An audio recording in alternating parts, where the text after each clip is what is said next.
لرجل يحب الله ورسوله الله إن ملكتنيون بتأم لم يود سوالو ويحبه الله ورسوله الله إن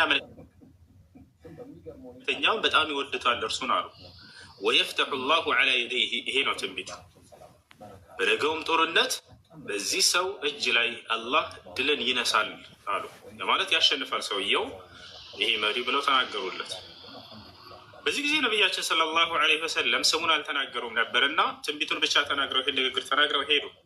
ፈጋተ الناس يدكون ليلتهم ايهم يعطاها ሰዎችም ይችን ባንዲራ ማን ይሆን ከመካከላችን የሚሰጣት እያሉ ሌሊቱን ሙሉ ሲያወሩ ሲወያዩ አደሩ።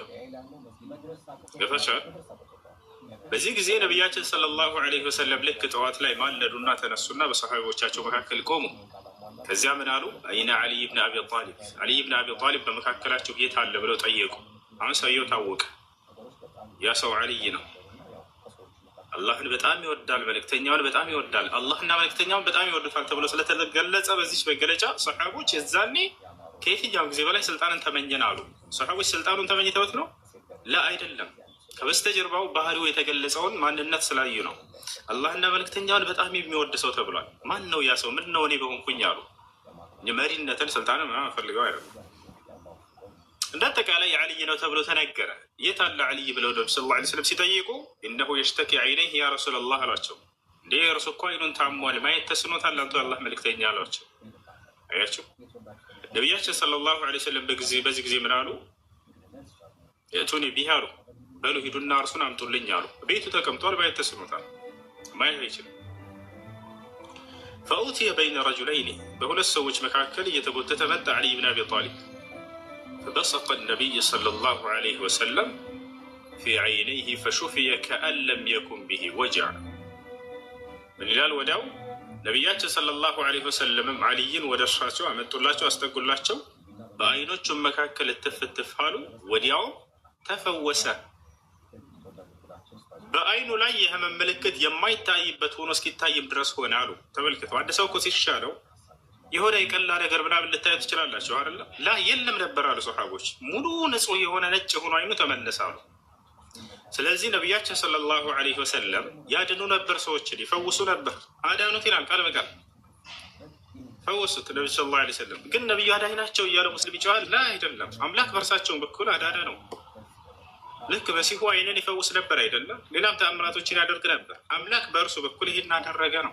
ተአምራት ማለት አምላክ ለአንድ ነቢይ የእውነተኝነቱን ማረጋገጫ ይሆን ዘንድ የሚሰጠው ምልክት ነው እንጂ ሌላ አይደለም። የአምላክነት ማረጋገጫ አይደለም። ያ ነው። ስለዚህ ነቢያቶች በየዘመናቸው ነቢይነታቸው ማረጋገጫ ይሆን ዘንድ ተአምራትን ይሰጡ ነበር ከአላህ ዘንድ። መሲሁ በዘመኑ ተሰጥቶ ነበር። በዘመኑ ያድን ነበር ወይ? የታመሙ ሰዎች ነው ያድናቸው ነበር። ከአላህ ዘንድ በተሰጠው ኃይል ያድናቸው ነበር። ነቢያቶች ሙሳ ልክ እንዲሁ እነ ዒሳ እነ ነቢ ሰለላሁ ዐለይሂ ወሰለም እነ ኢብራሂም ሁሉም ተአምራን ተሰጥተዋል። አሁን ላይ መሲሁ ያድናል ይባላል ወይ? አይባልም። በዘመኑ ነበር ሲያድን የነበረው የነቢይነቱ ማረጋገጫ ይሆን ዘንድ ዝራቸዋል አይደል? እሺ የሚያድነው ሁሌ ማን ነው? አምላክ አላህ ሱብሓነሁ ወተዓላ ነው። በማን በኩል? በነቢያት በኩል ያድናቸው ነበር ሰዎችን፣ በመሲሁም በኩል በሌላው።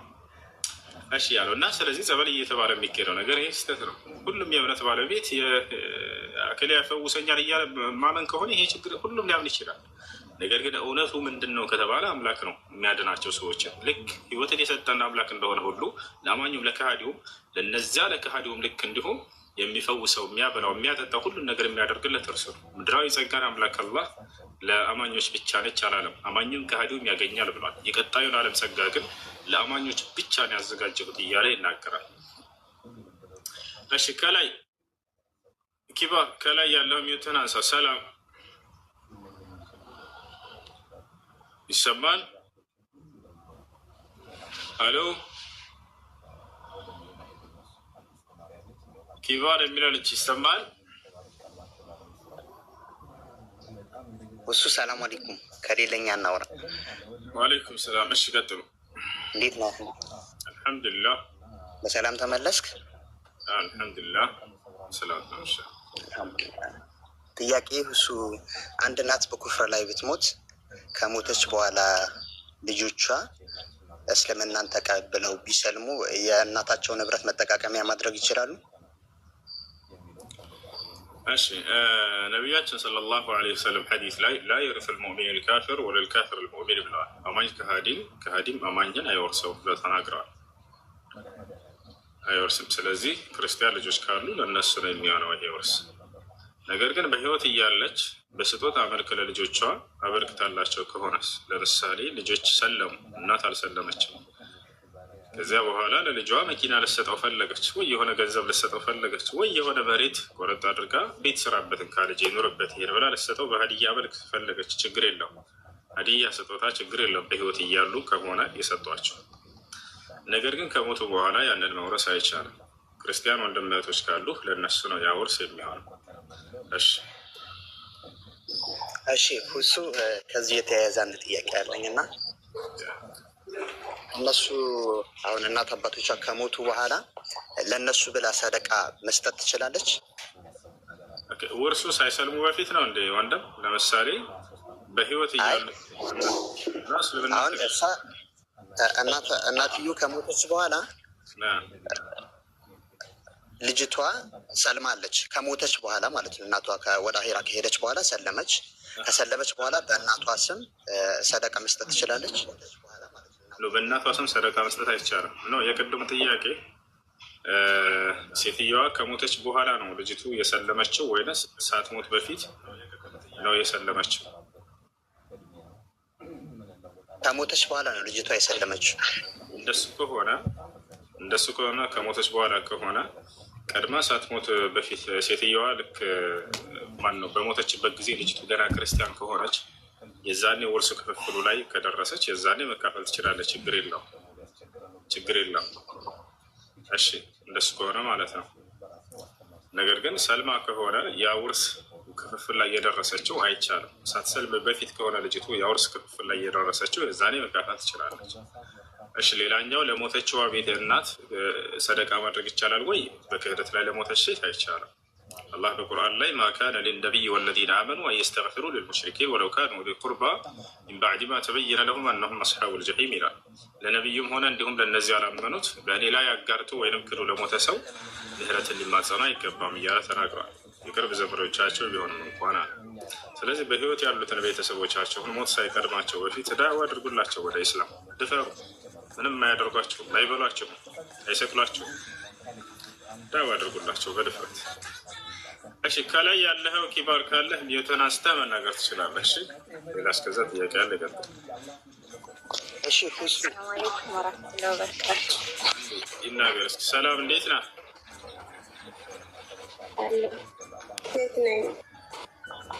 እሺ ደህና ነሽ?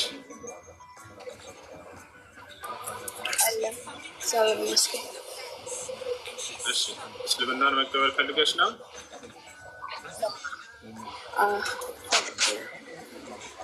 እሺ የምለውን ቃል አብረሽኝ እየተከተልሽ በእሺ። አሽሀዱ አላ ኢላሃ ኢለላህ ወአሽሀዱ አነ ሙሐመደን ረሱሉላህ። አላሁ አክበር ማሻአላህ። ከዚህ በኋላ ሙስሊም ሆነሻል። አሁን ያልሽው ቃል የሸሃዳ ቃል ወይም የምስክር ቃል ይባላል። ትርጉሙ አሽሀዱ አን ላ ኢላሃ ኢለላህ ማለት እነሆ ከአላህ በስተቀር በእውነት የሚመለክ ሌላ አምላክ የለም ብዬ መሰክራለሁ ማለት ሲሆን፣ ወአሽሀዱ አነ ሙሐመድን ረሱሉላህ ማለት ደግሞ ሙሐመድን የአላህ መልእክተኛና ነቢይ ናቸው ብዬ መሰክራለሁ ማለት ነው። አንድ ሰው እስልምና ሲቀበል ምን ያገኛል ከተባለ ያለፈ ኃጢአቱን ሁሉ ስርየት፣ ምህረት ያገኛል። ነቢያችን ሰለላሁ ዐለይሂ ወሰለም ሐዲስ ላይ ሲናገሩ ምን አሉ? አልኢስላም የጁቡ ማ ቀብለሁ አሉ። እስልምና ከእርሱ በፊት ያለን ኃጢአት ያስተሰርያል አሉ። ያ ማለት ሰውየው ሲሰልም ጊዜ ያለፈ ኃጢአቱ ሁሉ ይማርለታል። አምላካችን አላህ ስብሓነሁ ወተዓላ ይህን በቁርአን ላይ ሲናገር ምን ይላል? ፊ ሱረት አልአንፋል የቁል አላህ ስብሓነሁ ወተዓላ ኩል ለዚነ ከፈሩ ኢየንተሁ ይግፈር ለሁም ማ ቀድ ሰለፍ። ሙሐመድ ሆይ ለእነዚያ ለካዱኝ ሰዎች እንዲህ በላቸው ካሉበት ክህደት ቢቆጠቡ ያለፈ ኃጢአታቸውን እምርላቸዋለሁ እያለ ይናገራል። ይህ ነው። ስለዚህ አንድ ሰው ሲሰልም ጊዜ የኃጢአትን ሁሉ ስርየት ምህረት ያገኛል። በቀጣዩ ዓለምስ ምን ተስፋ አለው? ሙስሊም በመሆኑ አንድ ሰው የተስፋ ቃል ተሰጥቶታል ወይ ከአምላኩ ዘንድ ከተባለ አዎ። አምላካችን አላህ ስብሐነሁ ወተዓላ ሙስሊም ለሆኑ ሰዎች በቀጣዩ ዓለም ገነትን እንደሚያስገባቸው ቃል በቃል ይናገራል። ኢነ ለዚነ አመኑ ወዐሚሉ ሷሊሓት ለሁም ጀናቱ ነዒም ኻሊዲነ ፊሃ ወዕደ ላሂ ሐቃ ወሁወል ዐዚዙል ሐኪም አለ። እነዚያ በእኔ አምነው መልካምን ለሰሩ ሰዎች በቀጣዩ ዓለም ገነትን እሰጣቸዋለሁ፣ በእርሷም ውስጥ ዘውታሪዎች ናቸው፣ ይህም የእኔ አምላካቸው የአላህ ቃል እውነት ነው እያለ ይናገራል። እሺ አንድ ሰው እስልምናን ከተቀበለ በኋላ ምን ማድረግ አለበት ወደሚለው ስንመጣ ሻወር ይወስዳል። ለሶላት ራሱን ዝግጁ ያደርግ ዘንድ ነው። ከዚያም በኋላ ስለ ሶላት አሰጋገድ በመማር ለዚህ ላመነውና ለመሰከረው ለአንዱ አምላክ ብቻ ይሰግዳል። ምን ይመስላል? እሺ ሙስሊም ጓደኞች ታገኛለሽ በአቅራቢያሽ የምታውቂያቸው? አሉ ከኔ ጋር አሉ። አሁን ግን አብረን አይደለንም። ከትንሽ ሰዓት በኋላ ትመጣለች። ስለ ሶላት አሰጋገድ፣ ስለ ውዱ አደራረግ አስተምሪኝ ባያት እና ታስተምርሻለች። ሶላት መስገድን ትጀምሪያለሽ። እሺ አመሰግናለሁ። ይበልጥ ደግሞ ከላይ ያለችውን ዛራ የምትለው ልጅ ፎሎ አድርጊያት። እስላማዊ ትምህርት የምትማሪበት ግሩፕ ታስገባሻለች። እሺ እሺ አመሰግናለሁ። ስምሽ ማን ነበር? ሮማን። ሮማ። እሺ መቀየር ካልፈለግሽ ችግር የለውም። ስሙ መቀየር የምትፈልጊ ከሆነ ደግሞ አንቺ ደስ የሚልሽ ስም ካለ ያንን መምረጥ ትችላለሽ። ካልሆነ ደግሞ እኛ እናወጣልሻለን። እናንተ አውጡልኝ። እሺ ደስ የሚል ስም እስኪ ልጆች ጻፉ። ደስ የሚል ስም ሀያት ይላሉ ኮሜንት ላይ። ሀያት ወይንም ኢክራም ወይንም ራሂማ ወይንም ራህማ ወይንም ሰኪና ወይንም ሱመያ። ሀያት ይሆነልሽ? ሂክማ ይሆነልሽ? ሂክማ ነው ስምሽ ከዚህ በኋላ። ሂክማ ማለት ጥበብ ማለት ነው። መልካም ጥሩ ስም ነው። ደስ የሚል ስም ነው። ሂክማ ከላይ ያለችውን ዛህራን ፎሎ አድርጊያትና እስላማዊ ትምህርቶች የምትማርበት ግሩፕ ታስገባሻለች። ጓደኛሽን ደግሞ በአካል የምታገኛትን ይበልጥ እሷን ስለ ሶላት አሰጋገድ አስተምሪ በያት። ሶላትን መስገድ ትጀምሪያለሽ ማለት ነው። እሺ እሺ አመሰግናለሁ። መርሐባ ዛህራ ፎሎ አድርጊያትና እናግራት።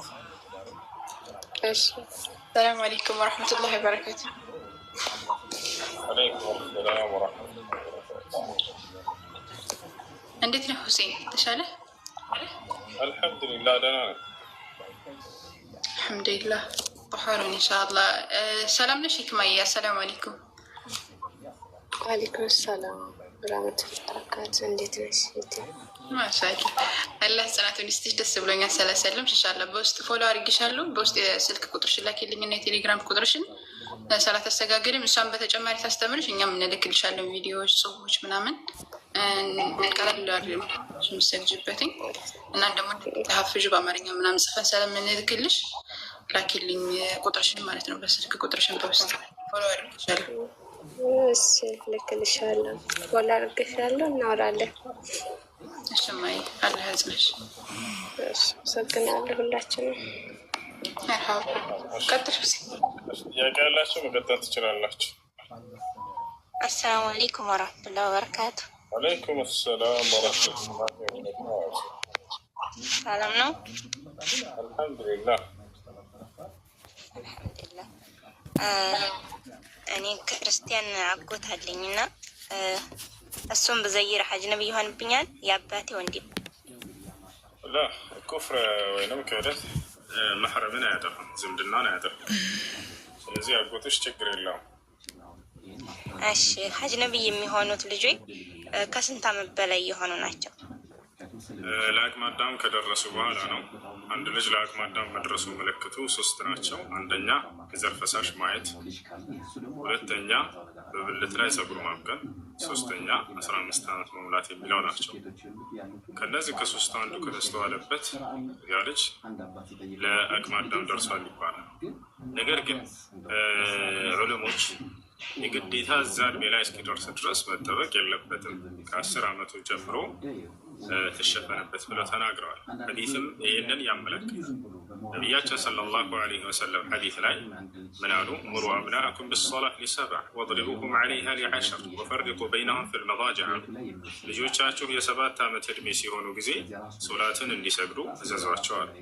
አንሰግድም ብለው እስከ 10 ዓመት ድረስ ከቆዩ የዛኔ ደግሞ ምቷቸዋል። ምቷቸው ሲባል እነሱን ለመጉዳት ሳይሆን ያን ጥፋታቸውን ለማረም ሲባል ጊዜ ብቻ ልክ እናት ልጇ እንደምትቆነጥጠው ወይንም በለበቅ መታ እንደምታደርገው አለ አይደለ? ልትጎዳው አይደለም። የሆነ ስህተት አለ፣ ያን ስህተት እንዲታረም ዘንድ ብላ ነው።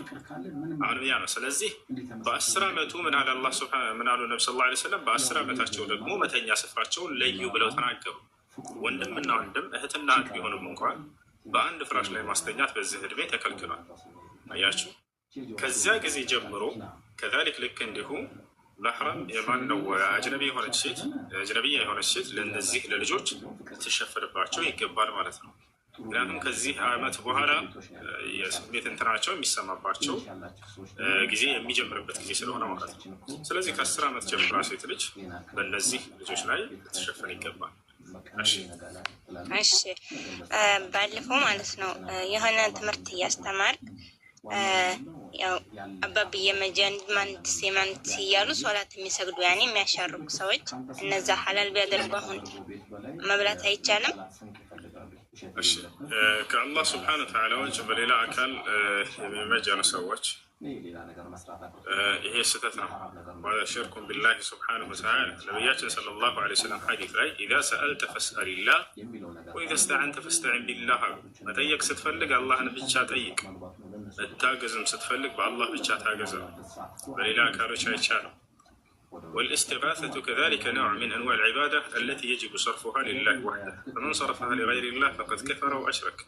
والدليل على ذلك قول سبحانه وتعالى إذ تستغيثون ربكم فاستجاب لكم. كالله سبحانه وتعالى وجبل الأكل مثلا متانا متأيق ملمنا يتشال متانا متأيق ملمنا يتشال بفسو لازم يعرف سو كان له سو يردو مبلغ يتشال بفسو صلاة يسجد يسجد ولو صلى ولو زكى ولو صام ولو تصدق ما دام أنه يشرك بالله سبحانه وتعالى فلا تنفعه صلاته وزكاته وصومه. طيب አንዲት ሴት በስልክ ፈቷት ማለት ነው። ፈታሁሽ ብሎ ከእንደገና ስልክ ልጆች ወይም እንደዛ አገናኘኝ ብሎ እነሱ ልጆቹን አገናኝተው ከዛም በኋላ 3 ወር ሳይሆናት ረጃቱ ቢላት በስልክ ይመለሳል ኒካው?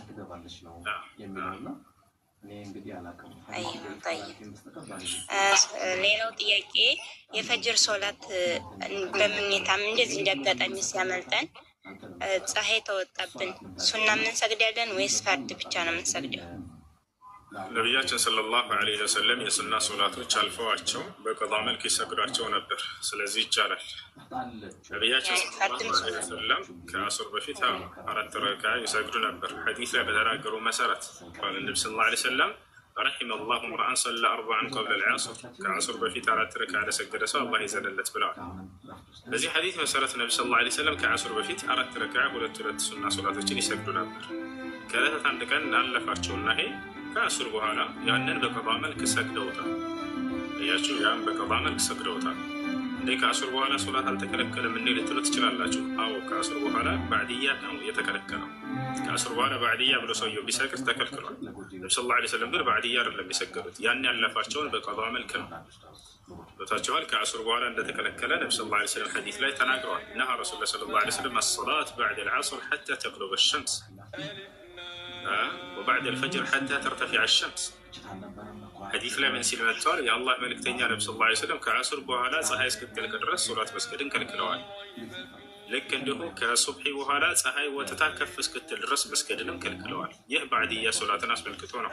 ከዋጅብ ሶላት በኋላ የሚሰገድ ሱና ሶላት ባዕድያ ሶላት ይባላል። ያን የተከለከለው እንጂ ነቢያችን ሰለላሁ ዐለይሂ ወሰለም ያለፋቸውን ሱና በቀዷ መልክ ከሶላቱ በኋላ ይሰግዱት ነበር። ስለዚህ ፀሐይ ወጥቶ ወደ እንደተነሳችሁ ቀድማችሁ መሰገድ ያለበት ዋጅቡ ሶላት ነው። ምክንያቱም እሱ ግዴታ ይቀደማል። ልክ ስትነሱ ጊዜ ፀሐይ ወጥቷል፣ የሱብሒ ሶላት አልፏችሁ የዛኔ ፀሐይ ወጥቷልና ጊዜው አልፏል፣ በቃ ብሰግድም ተቀባይነት የለውም አልሰግድም እንዳትሉ አደራ።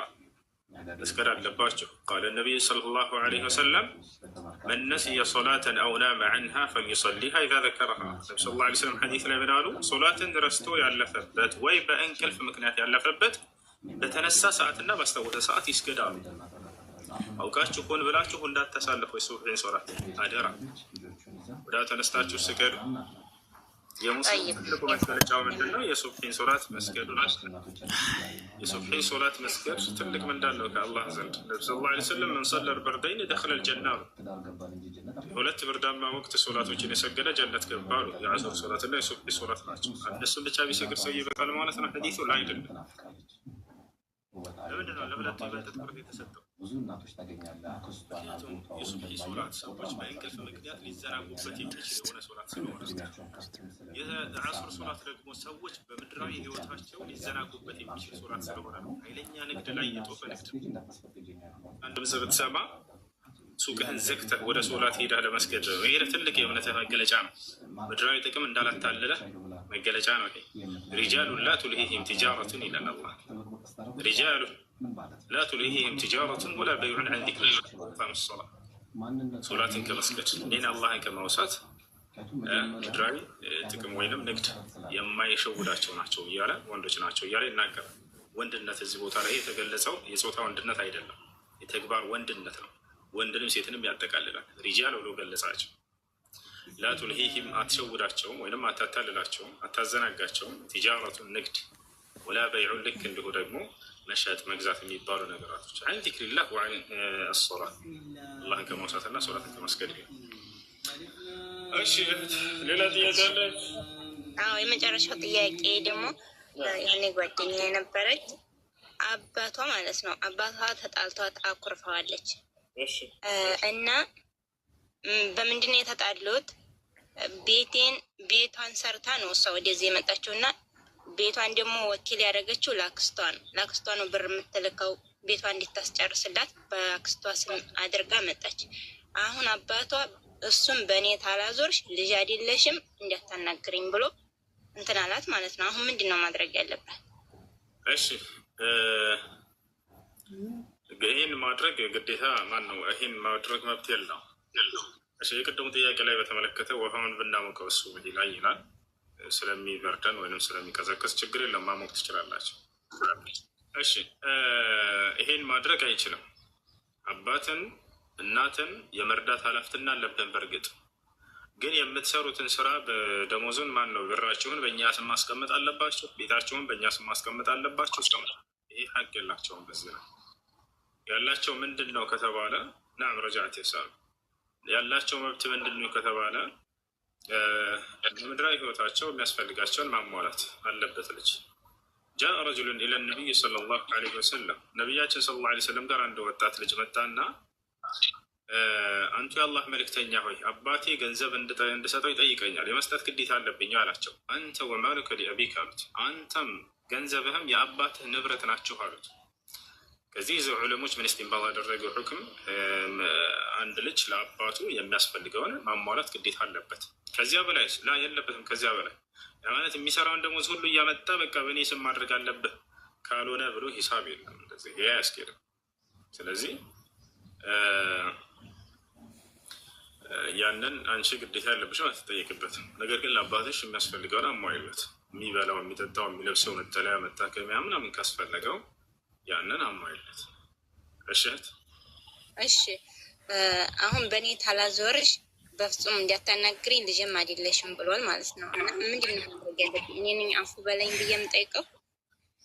እሱ ቢሳሳቱም ቤተሰቦቻቸው ነገራችን ላይ እናንተ ሄዳችሁ ይቅርታ ጠይቋቸው እና ህይወታቸውን ቀጥሉ፣ አትራቋቸው። እሺ ቢሳሳቱም እንኳን አባትሽ ይሄንን ባለማወቅ ቢናገር ሸሪዓዊ ህግና ስርዓትን ቢያውቅ ኖሮ ኢስላምን እውቀት ቢያውቅ ኖሮ ይህም ባላደረገ ነበር። ስለዚህ አንቺ ደግሞ ታውቂያለሽ። ከእናንተ ይቅር እና ይሄ ነገር ተሳስታችሁን ቢሆን አንዳንዴ ወርዳችሁ ይቅርታ መጠየቅን ልመዱ። መዋረድ አይደለም።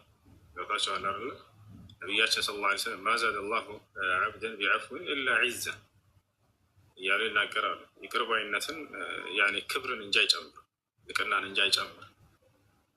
እና ስለዚህ ሄደሽ ለመታረቅ ሞክሪ። አባዬ ለአንተ የሚያስፈልግህን ለማሟላት እኔ ያለሁኝ በይ ተሻል ግን እኔ ወደፊት ህይወት ይኖረኛል፣ ያንን ደግሞ እኔ ባመንኩበት ሰው ላስቀምጥ ትችላለሁ ብለሽ ነገር ምናልባት ቤተሰብ አንዳንዴ ሊያጠፋባቸው ይችል ይሆናል።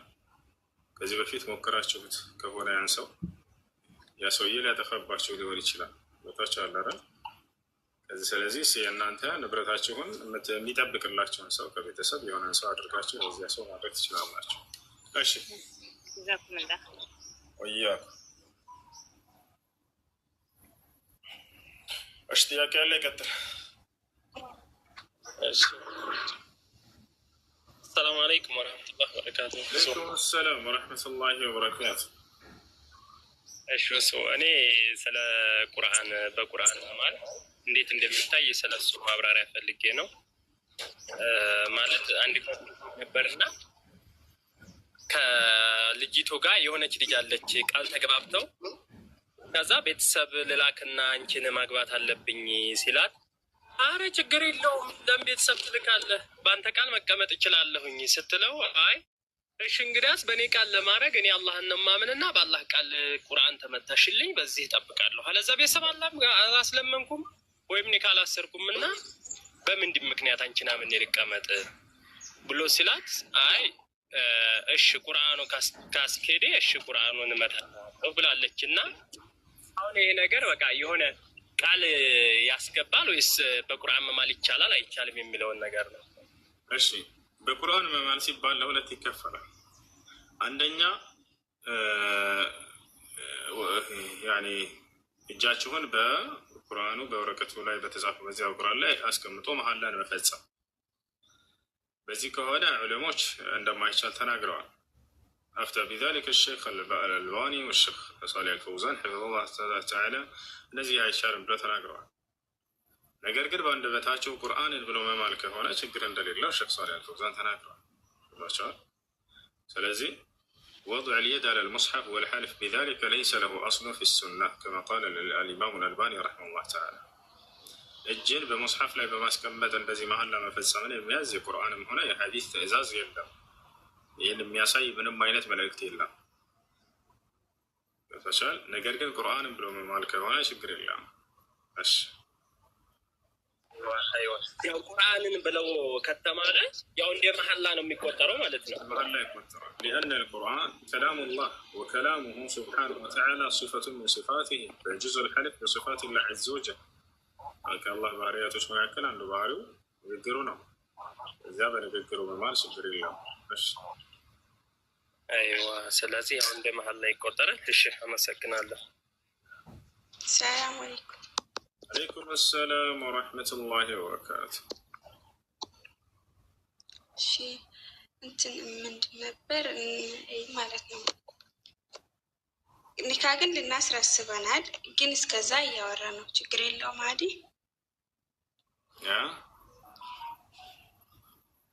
ኒካ ግን ልናስር አስበናል። እስከዛ ብናወራ አዲ ችግር የለውም። ላ ችግር አለው እንጂ እሺ ችግር አለ ኒካ እስከሌለ ድረስ። እሺ እሺ እንዴት ማለት ኒካ ማሰር ነው በቃ መፍትሄ። ኒካ ሰሩ ከወደዳት አንድ ሰው ወደደችው ወዳው ወደ ኒካ ይሄዱ። ካልሆነ ግን ሙሽኪላ ከብር ዚያዳ። እሺ እና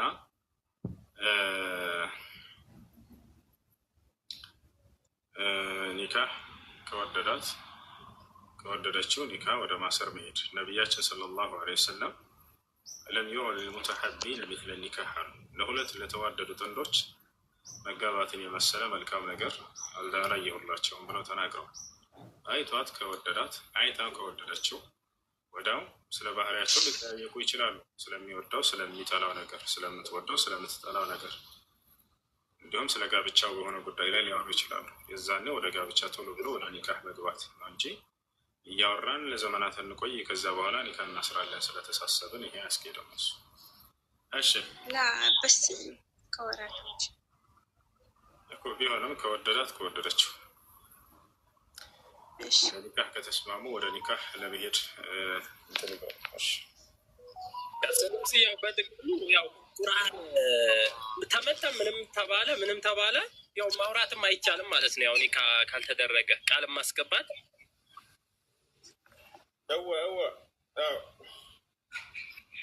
أيوة. ماشي. السلام عليكم. وعليكم السلام ورحمة الله وبركاته. وسودانة علنا الحمد لله. እኔ ጥያቄ ነበረኝ እና ማለት እኔ ህፃን እያለሁኝ በጣም ህፃን እያለሁኝ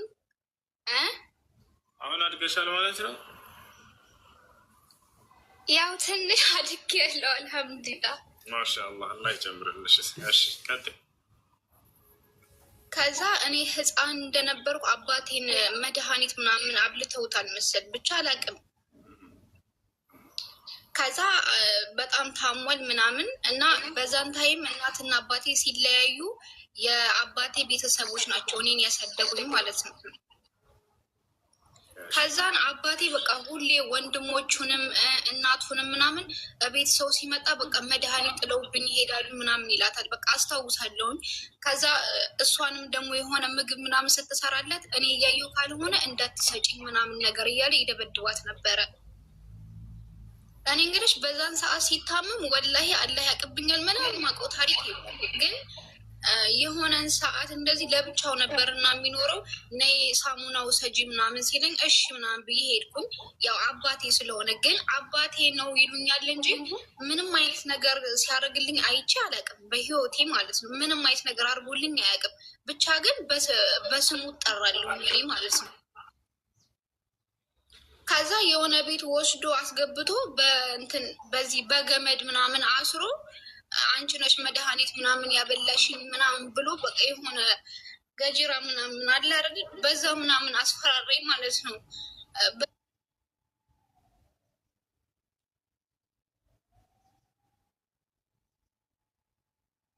የማውቀው ነገር የለም። እዛ ቤት ማንም የለም። እኔ አይደለሁም ምናምን ብዬ ብከራከረው ሊገለኝ ነው። ስለዚህ ያለኝ አማራጭ አዎ ምናምን ብዬ ከዛ ቤት ወጣሁ። ከዛ ቤት ልክ እንደወጣሁ ምናምን ለእህቶቹ እሷ ናት መድኃኒት ያበላች ምናምን እያለ እገላለሁ አባትሽ አይደለሁም ምናምን አለ። አባረረኝ ከዛ ቤት። ህፃን የ6ኛ ክፍል ተማሪ ነኝ። ሲያባረኝ ከእናቴ ጋር ሄድኩኝ ማለት ነው። ከዛ እናቴ ደግሞ ሌላ ባል አግብታለች። እዛም በቃ ስቃይ ምናምን ሆነብኝ። ከዛ መጣሁ እዚህ መጥቻ አባቴን አፉ በለኝ። እኔ በሰዓቱ የዛኔ ማንም የለም። በዛ በገጀራ ብትቆርጠኝ ኖሮ እሞታለሁ። ስለዚህ አንተ የታመምከው እኔ ሳላድግ በፊት ነው። እማውቀው ታሪክ የለኝም። ስለዚህ ይቅርታ አድርግልኝ፣ አፉ በለኝ።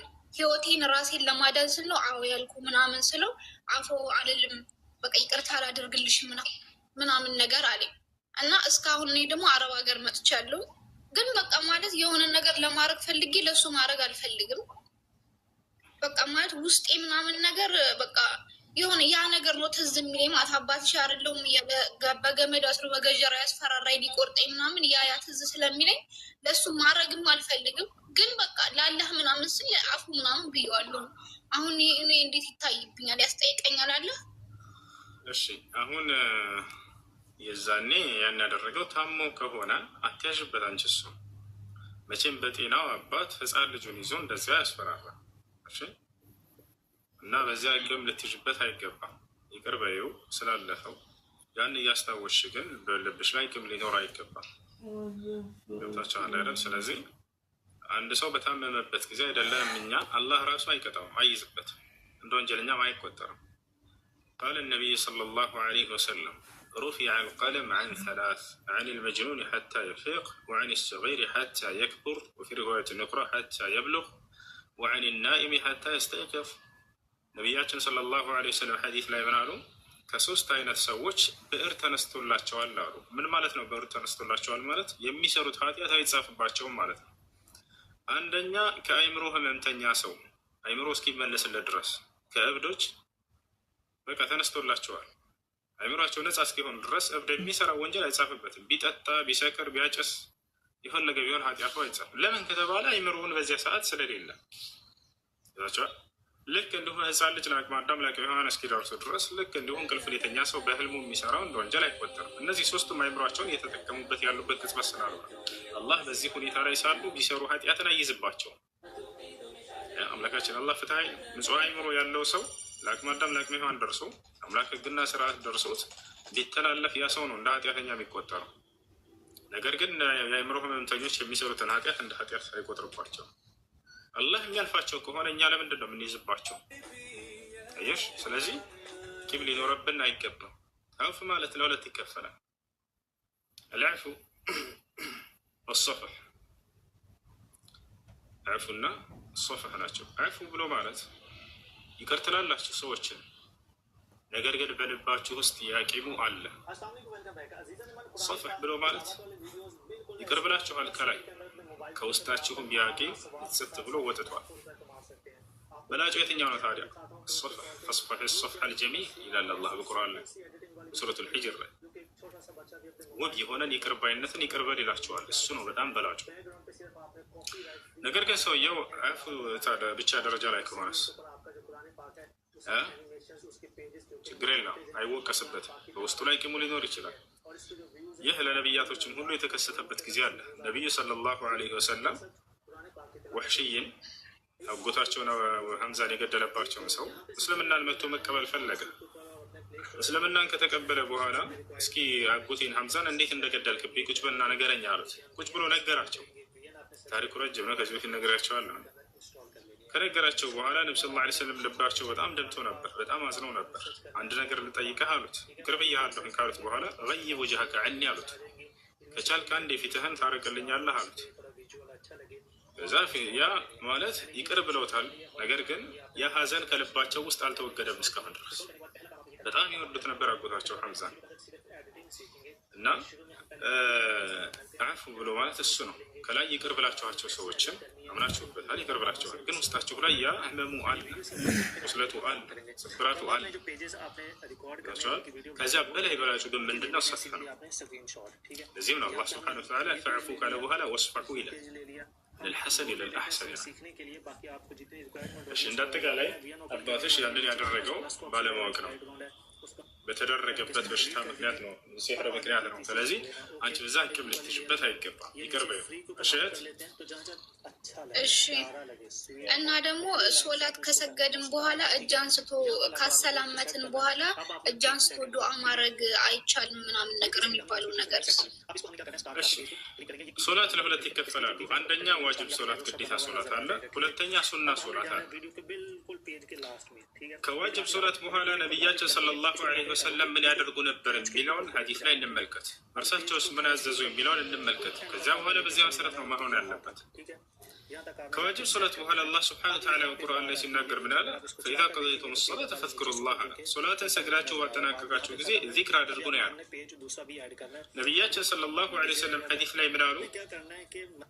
መን ሰበሐ አላህ ዱቡረ ኩለ ሶላ መክቱባ 33 ወሐሚደ አላህ 33 ወከበረ አላህ 33 ፈትልከ 99 ወተማሙ ልሚአ ቀውሉሁ ላ ኢላሃ ኢለላህ ወሕደሁ ላ ሸሪከ ለህ ለሁል ሙልኩ ወለሁል ሐምዱ ወዐላ ኩሊ ሸይኢን ቀዲር መን ቃለሃ بعد الصلاة غفرت له خطاياه وإن كانت مثل زبد البحر. ነቢያችን ሰለላሁ ዐለይሂ ወሰለም ብላሉ ከግዴታ ሶላቶች በኋላ 33 ጊዜ ሱብሃንአላህ ያለ፣ 33 ጊዜ አልሐምዱሊላህ ያለ፣ 33 ጊዜ አላሁ አክበር ያለ፣ እነዚህ 99 ሲሆኑ መቶኛ ደግሞ ላኢላሃ ኢለላህ ወሕደሁ ላ ሸሪከ ለህ ለሁል ሙልኩ ወለሁል ሐምዱ ወዐላ ኩሊ ሸይኢን ቀዲር። ይሄን ያለ ያለፈ ኃጢአቱ ይማርለታል። ስለዚህ ከግዴታ ሶላት በኋላ እነዚህን በሉ ብለው ነው ያስተማሩት። ከግዴታ በኋላ ሶላት በኋላ ዱዓ አድርጉ ብለው አይደለም ያስተማሩት። ስለዚህ መጀመሪያ ምንድነው ማሆን ያለበት? እንደ ነብዩ ሰለላሁ ዐለይሂ ወሰለም እነዚህን ዚክሮች ካልን በኋላ ዱዓ ማድረግ ትችላላችሁ ወይ? አዎ ትችላላችሁ። እጃችሁን አንስታችሁ እንደፈለጋችሁ፣ ከፈለግ እጅህን አንስተህ ከፈለግ እጅህን ባታነሳ ችግር የለውም። ከታቻለ አይደል? ረፍዑ ልየደይን ፊ ዱዓ ያኒ ለይሰ ለሁ አስሉን ፊ ሱና። ይሄን አድርጎ የሚል ትእዛዝ የለም፣ የሚከለክልም ነገርም የለም። ስለዚህ አልአምሩ ፊህ ዋሲዕ፣ ነገሩ ያን ያክል የሚካበር ነገር አይደለም። ከፈለጋችሁ አንስታችሁ ከፈለጋችሁ እጃችሁን ሳታነሱ ከዚያ በኋላ ብታደርጉ ችግር የለውም። እሺ፣ ከሱና ሶላትስ በኋላ ወዲያው ዱዓ ማድረግ ይቻላል ወይ? አዎ ትችላላችሁ፣ ችግር የለውም። እሺ፣ አንዴ አዛን እያለ ነው፣ ጨርስ ልጆች። ቢስሚላህ الرحمن الرحيم ألف لام ميم ذلك الكتاب لا ريب فيه هدى للمتقين.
ኮፍያ ውስጥ ጥቁር ልብስ። እሺ አሰላሙ አለይኩም ወረህመቱላህ። አለይኩም ሰላም ወረህመቱላሂ ወበረካቱ። እሱ ጀዛካላ ብያለሁ። መርሐባ ወያኩም። እሺ ለጠይቅ ይቻላል? ይቻላል። የሆነ ሰውዬ ነው እና ያወዛገበኝ እንትን በገንዘብ ሴትን እንዴት ነው በገንዘባችሁ የሆነ የቁርአን ብቻ በአማርኛ የተተረጎመ አመጣና አሁን ግን ለማስታወስ አቃተኝ። ወይም ደግሞ ፎቶ አንስቼም ቢሆን ልክልሃለሁ ኢንሻአላህ ሌላ ጊዜ እና ምን ይላል? አንድ ጊዜ ባላ ጥያቄን ሳልጠይቅ እንትን እንዳታስወጡኝ። በጣም ከባድ ጥያቄ ነው ያለኝ። ለምንድን ታስወጡኝ? እሺ አያውን አንቀጹን ላንብብልህ። እሺ ወንድም መልሱንም ልመልስልህ። የሚያነሱት ነው ልመልስልህ። ለመሆኑ ሴትን በገንዘብ መጠቀም ነው ወይ ያረድለው? እንምጣ። يقول الله سبحانه وتعالى في سورة النساء والمحصنات من النساء إلا ما ملكت أيمانكم كتاب الله عليكم وأحل لكم ما وراء ذلكم أن تبتغوا بأموالكم محسنين غير مسافحين فما استمتعتم به منهن فآتوهن أجورهن فريضة ولا جناح عليكم فيما تراضيتم به من بعد الفريضة إن الله كان عليما حكيما. በገንዘብ ዝሙተኞች ሳትሆኑ ብሎ ነው ሲጀምር የሚጀምረው አንቀጹ። ሌላ ቦታ ሳትሄዱ እዚሁ ላይ ዝሙተኛ ሳትሆኑ ይላል። ዝሙትን እየከለከለ አንቀጹ አይ ዝሙት ነው ብለው ግግም ይላሉ። ዝሙትን እየከለከለ አንቀጹ ይባቸው ያለ አይደል? ዝሙተኞች ሳትሆኑ ብሎ አላህ ሱብሓነሁ ወተዓላ ገለጸ። ያ ማለት ሸሪዓዊ በሆነ ኒካህ ለእናንተ ሚስት ልትፈልጉ ተፈቀደ እያለ ነው። ገንዘቡ ታዲያ በገንዘባችሁ ልትፈልጉ ተፈቀደ ማለት ምን ማለት ነው ከተባለ ሌላም ቦታ መሄድ ሁሉ አያስፈልግም። እዚያው ላይ መህር ብሎ ገለጸው አላህ።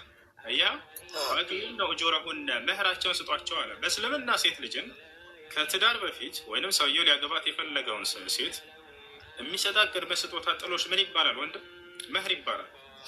ያን ነው እየተናገረ ያለው አላህ ሱብሓነሁ ወተዓላ። ይህም ሴት ልጅን በገንዘብ መግዛት ነው ብለው ካሰቡ እነዚህ ሰዎች እንግዲህ አሁንስ መጽሐፍ ቅዱስም ላይ እንሂድ። አንድ ሰው ሴት ልጅን ሲያገባ ጊዜ የሚሰጠው ጥሎሽ አለ ወይ? አዎ አለ። ምንድን ነው ከተባለ ብልት ነው። ዳዊት የሳኦል ልጅ ሚልኮልን ሲያገባ ጊዜ ልጄን እንድድርህ ከፈለግ ካለው ይሄን ታላቅ ነቢይ ነው እንደ መጽሐፍ ቅዱስ የእግዚአብሔር ነቢይ ነው። ልጄን እንድድርህ ከፈለግ ጥሎሽ እፈልጋለሁ አለው። እሺ ጥሎሽህ ምንድን ነው ሲለው የሰው ብልት 100 ብልት ቆርጠህ አምጣና ስጠኝ ይሄ ነው ጥሎሿ ብሎ ነገረው። ዳዊት አሬ ስህተት ነው አይቻልም አላለውም። ቀጥታ ሄዶ 100 ፍልስጥኤማውያኖችን ብልታቸውን ሰለባቸው፣ ቆራረጣቸውን አምጥቶ አስረክቦ ሰጠ። ከዚያ በኋላ አገባ በብልት። ስለዚህ አንድ ተረጋጋ አንተ። ስለዚህ በእስልምና ሴት ልጅን ጥሎሽ ይሄ ገንዘብ ሴትን መግዛት ነው በገንዘብ ከተባለ እንደ ክርስትና ሴት ልጅ በብልት ነው የምትገዛው ማለት ነው። ይሄን ነው የምትፈልጉት? አንዴ ቃሉን ላሳያችሁ። ዳዊት ቃሉን መጽሐፍ ቅዱስ ላይ እኔ በብልት ያጫዋት ሚስቴ ነው እያለ ይናገራል። ቆይ ላሳያችሁ። በሸለፈት ያጫዋትን ሚስቴን ሸለፈት በብልት ነው ያጫት። በላሳያችሁ ሴት ልጅ የምትታጫው እንደ ክርስትና ጥያቄ አለ። አንዴ ተረጋጋ ወንድም፣ እያወራን ነው አይደለ? ተረጋጋ እስክጨርስ ድረስ። አንዴ ከመጽሐፍ ቅዱስ ልስጣችሁ። ያ ስለዚህ እኛ ሴቶች በብር ነው፣ የእናንተ ደግሞ ሲቀጥል ብር ብቻ አይደለም መህራቸውን ጥሎሽ ነው እሱ። ከፈለገች መኪና፣ ከፈለገች ብር፣ ከፈለገች ያንን ተቀብላ ለድሃዎች መስጠት ትችላለች። ለሚስኪኖች ለባሏ መልሳ እንካ አይነት ሀዲያ ሰጥቻለሁ ማለት ሁላ ትችላለች። ለማንኛውም ዳዊት ሚስቱን በምን እንዳጫት ይንገረን። በሸለፈት ያጫዋትን ሚስቴን እያለ ይናገራል። ሰላም አለይኩም። አለይኩም ሰላም። እህት እያወራን ነው አይደለ? ዋንስ ያስወጣኝ ስለሆነ ነው። በዚህ አንዴ ልመልስ ልጠይቅ። አንዴ ተረጋጊ እህት። ሸበካ እያስወጣኝ ስለሆነ ነው። በዚህ አንዴ ሸበካ እያስወጣኝ ነው። ተረጋጊ እያንሽ ነው። እኛ ደግሞ አንደኛ ረጋጋ። እዚህ ጋር ዳዊት ይናገራል ይታያል። ዳዊትም ወደ ሳኦል ልጅ ወደ ኢያቡስቴ 100 ፍልስጤማውያን ሸለፈት ያጫኋትን ሚስቴን ሚልኮልን ስጠኝ ብሎ መልእክተኞችን ሰደደ ይላል። ያሰላ 100 ፍልስጤማውያን ሸለፈት ልጆች ይታያቸዋል። ኔትወርክ የተቆራረጠ ነው ከኔ ጋር ይታየናል። ስለዚህ 100 ፍልስጤማውያን ሸለፈት ነው ሴት ልጅ የምትታጨው። ለዚያም ይህን ያደረገው የእግዚአብሔር ነቢይ ነው። ይህም በማድረገው እግዚአብሔር አንዲትን ቦታ ላይ አልተቃወመው። አንዴ ፊት ለፊት አድርግለት መልሼ ላሳየው ነው የራሱ ለምን ተወት?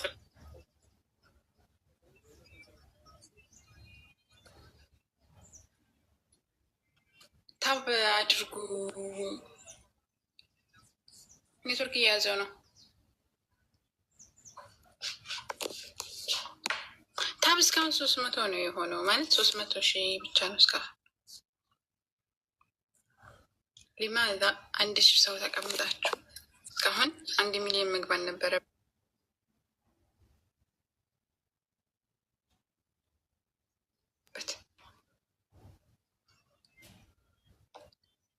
ጨርሶ ሊያስወጣው ነው መሰለኝ። አያስወጣም፣ ይመልሰን ይሻላል። አብዲ አይዞህ በቃ። ሌላ ጥያቄ አለ? ወንድማቸው ተማሪ ነኝ እኔ። ጥያቄ ይሄው ነው ለአሁን። ኢንሻአላህ በቃ አሁን ጨርሻለሁ። ኢንሻአላህ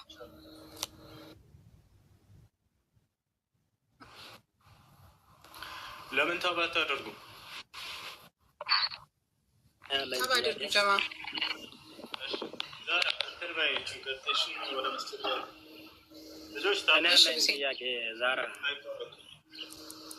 መርሀባ መርሀባ። ታብ አድርጉ፣ ኮፒ ሊንክም አድርጉ እስከሚመጣ። ዛሬ እኔ ጥያቄ ምን መሰለሽ፣ አንድ ወንድማችን መጀመሪያውን ሱዳን ሄዶ መጀመሪያውን በስደት መጀመሪያው ነበርና ከዛ ሱዳን ገባና ሱዳን ላይ ዛኔ ሙቀቱ ላይ ሳይችል ጾም ረመዳን ማለት ነው። የአንድ ወር ፈታ እኔ አልመልስም። አፎን እኔ ፈታው አልመልስም። እሺ ሁሴን ሲመጣ ሁሴን ይሄን ካለ መልስለት እስከምትሄድ በኋላ በቃ እንትን ንጽጽር ጥያቄ ያላችሁ አንድ ቁጥር ጻፉና መግባት ትችላላችሁ። እኔ ፈታው አልመልስም። ባረከላሁ። ኦኬ ግን እሱ ከመጣ ሞዴሬተር ስላለች ታስገብኛለች። ከታች አስገብኝ ካልኩኝ ታስገብኛለች። አዛን ብለዋል ሊሰግድ ነው። ሰግጄ መለሰን ማለት ነው። እሺ ወንድሜ።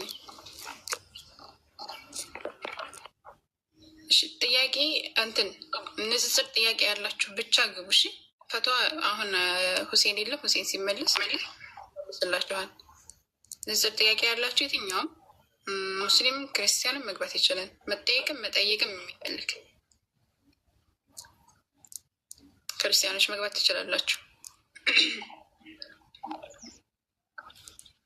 እሺ ዛሬ እና አሁን እኮ አገባታለሁ ልጅ አካል አስተርክ ማውራት ማለት ምን ይሻላል ታዲያ? አሁን እኔ ከማለት ይፈልግልኝ እህታ። አቤት ምን አልከኝ? ኒካ ካታስር ማውራት አትችልም እያለኝ ነው ሲል አሁን እኔ ከምትታሰር ሊፈልግልኝ፣ እሷ ደግሞ አሁን መታሰር አልፈለገችም ትንሽ ጠብቀኝ እያለች ስለሆነ አሁን አንቺ ዳሪ ማለት ነው።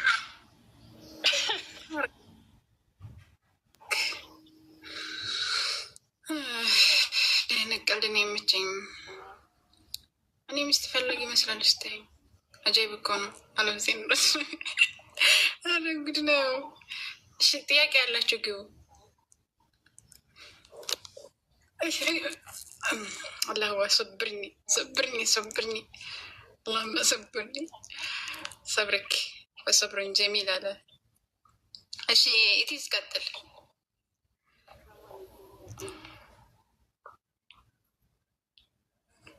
ኢቲዝ ሰላም አለይኩም። አይሰማም? ወአለይኩም ሰላም ወረሕመቱላሂ ወበረካቱህ። ይሰማል ሀቢበቲ ቀጥይ። ሁሱን ነበር የፈለግኩት እና በጣም በቃ ለመግባት ተቸገርኩ። እዚህ ሆኜ ልጠብቀው። እሺ መርሃባ።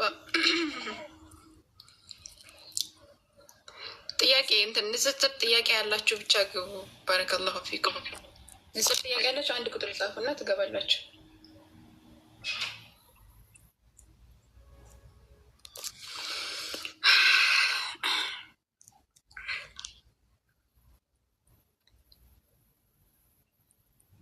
እሺ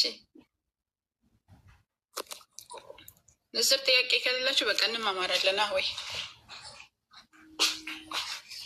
እንማማር ويتدارسون بينهم ክርስቲያኖች ካላችሁ ወይም ኤቲስቶች ካላችሁ የትኛውን ማስተናግዳለን?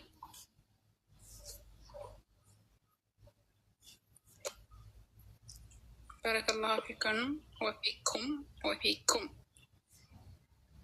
ሰላምን እናውራ ዛሬ መሰላችሁ።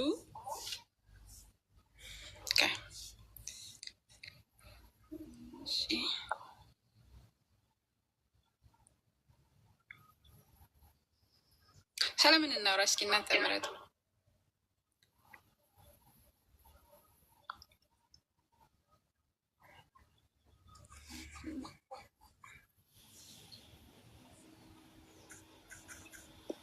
ስለ ሽኩር እናውራ።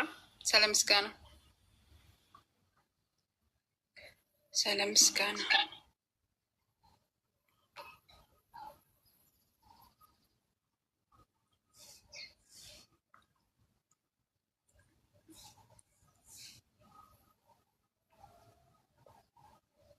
ዛህራ ኢየሱስ ናዝሬታዊ ነው እንዴ? አዎ ዛህራ አዎ ኢየሱስ የናዝሬት ነው። ናዝሬት ነው የተወለደው።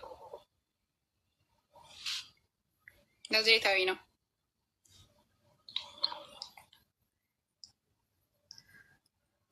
ዚክራና እንትና አስገቡ ክርስቲያኖች ካሉ። እሺ ሳለኒካር አንተ ሰዎች ግን ክፉን ነገር ይውላ።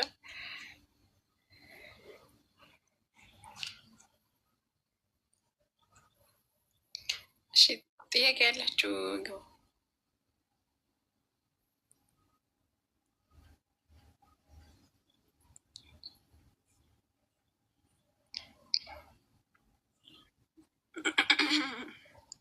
የሆነ ርዕስ እየፈለግኩላችሁ ነው። ሰላም ላውራ ብዬ ማለት ነው። እስከዚያ ድረስ ጥያቄ ያለው ካለ መግባት ይችላል።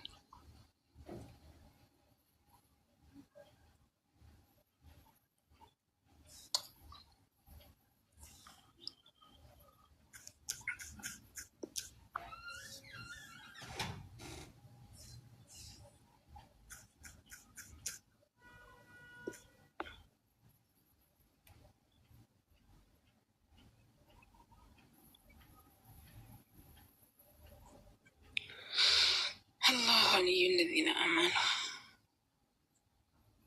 سوسو ወይ አሰላሙ አለይኩም። ወአለይኩም ሰላም ወረሕማ። እስላማዊ ጥያቄ ነው ልጠይቅ። እሺ ቀጥይ ሐቢበቲ። እሺ ውሸት ከማለት ያንን ነገር ውሸት መሳለሁ ግን ከማለት ምንድን ነው? ንዝድር ጥያቄ ነው ያልኩት። ፈተው አልመልስም ማለውም። እሺ ሰለ እንትን እናውራ ጀማ ጥያቄ ንዝድር ጥያቄ አልመልስም። ማነው ፈተዋ ጥያቄ አልመልስም። ንዝድር ጥያቄ ነው የምመልሰው ብዬ ተናገርኩ። ባረከላሁ። እሺ እንዳታወርጂኝ፣ በቃ ሲመጡ እጠይቃለሁ። እኔ ፈነፈክ ያን ጠይቂ እሱን። እሺ አወርድሽ እኔ አይደለም። እሺ እንዳትገሊ። እሺ ልቀጥል። ስለ እንትን ላውራችሁ ስለ ኢሳ አለይሂ ሰላም። ስለ ኢሳ አለይሂ ሰላም በባይብል እና በቁርአን ያለው እውቀት፣ ስለ እውቀቱ ማለት እንዴት ነው እውቀቱን ያገኘው የሚለውን ነገር። ኢሳ አለይሂ ሰላም ተማሪ ነው። በነገራችን ላይ የማያውቀው ነገር በጣም ብዙ ነገር ነበረ እና እውቀት የለውም። እውቀት የሚባለው ነገር እንደሚታወቀው እንግዲህ መለኮታዊ ነው አይደለ? አንድ አካል የሩቁን የማያውቅ ከሆነ ከሌላ አካል ተምሮ ከሆነ የሚናገር ያንን ነገር ምንድነው ፍጡር ነው የሚሆነው ማለት ነው፣ እውቀት ከሌለው። እና ኢሳ አለይሂ ሰላም ምን ነበረ? ከምን ነበረ የሚያገኘው እውቀቱን ሲባል ግልጠተ መለኮት እየተወረደለት ነው፣ እየተማረ ነው። ቁርአንም ላይ አምላክ አስተምሮት ነው። ሐዲስ እንትን ላይ ባይብልም ላይ አምላክ አስተምሮት ነው። እና በማስረጃ ልንገራችሁ። በመጀመሪያ በቁርአን አምላካችን አላህ ሱብሓነሁ ወተዓላ ምን ይላል? በምዕራፍ 3 ከቁጥር 48 ላይ ወዩዓሊሙሁል ኪታብ ይላል። መጽሐፍም ማነው? ቁርአንን ማነው? መጽሐፉንም ያስተምረዋን ይላል። መጽሐፉን የተባለው እዚህ ላይ ተውራት ነው።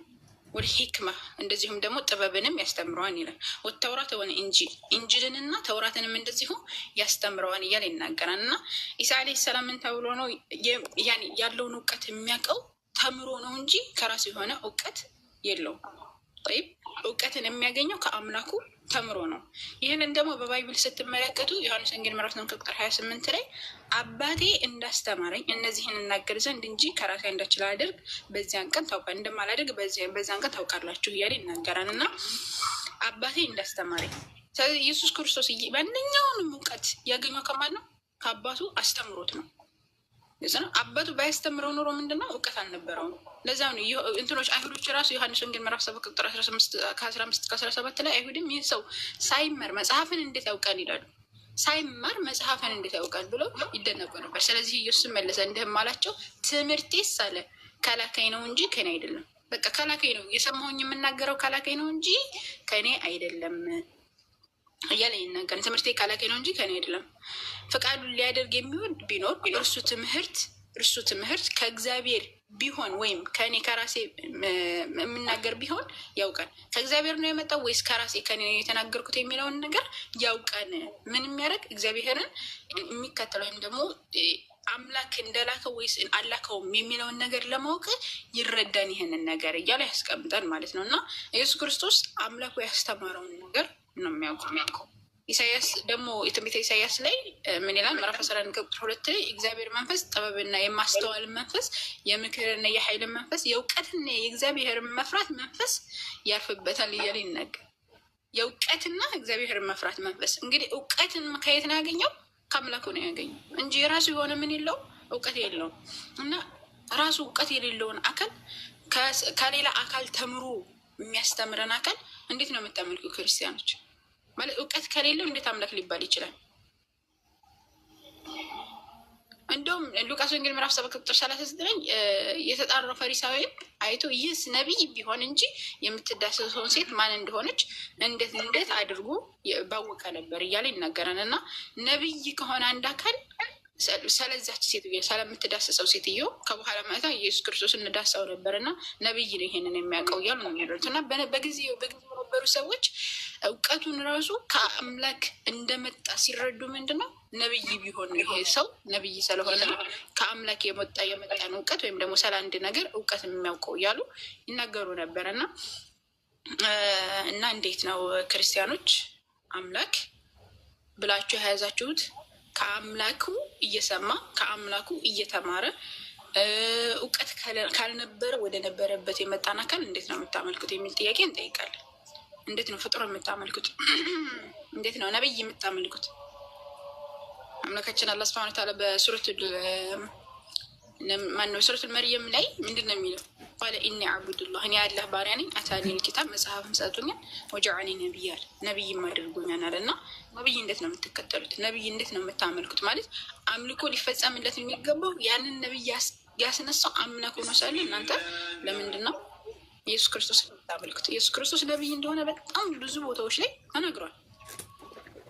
እግዚአብሔር እንደላከው ነቢይ እንደሆነ ዮሐንስ ወንጌል ለምሳሌ ዮሐንስ ወንጌል ምዕራፍ 8 ቁጥር 40 ላይ ነገር ግን ከእግዚአብሔር የሰማሁትን እውነት የነገርኳችሁን ሰው ልትገሉ ትፈልጋላችሁን? አብርሃም እንዲህ አላደረገም ይላል። እና ከአምላክ እየሰማ ሲናገር የነበረን አካል ለምንድን ነው የምታመልኩት ክርስቲያኖች? ዮሐንስ ወንጌል ምዕራፍ 8 ቁጥር 26 ላይ የላከኝ እውነተኛ ነው፣ እኔም ከእርሱ የሰማሁትን ይህንን ለዓለም እናገራለሁ እያለ ነው። ከእርሱ የሰማሁትን ከአምላክ እየሰማ ሲናገር የነበረን አካል እንዴት ታመልካላችሁ?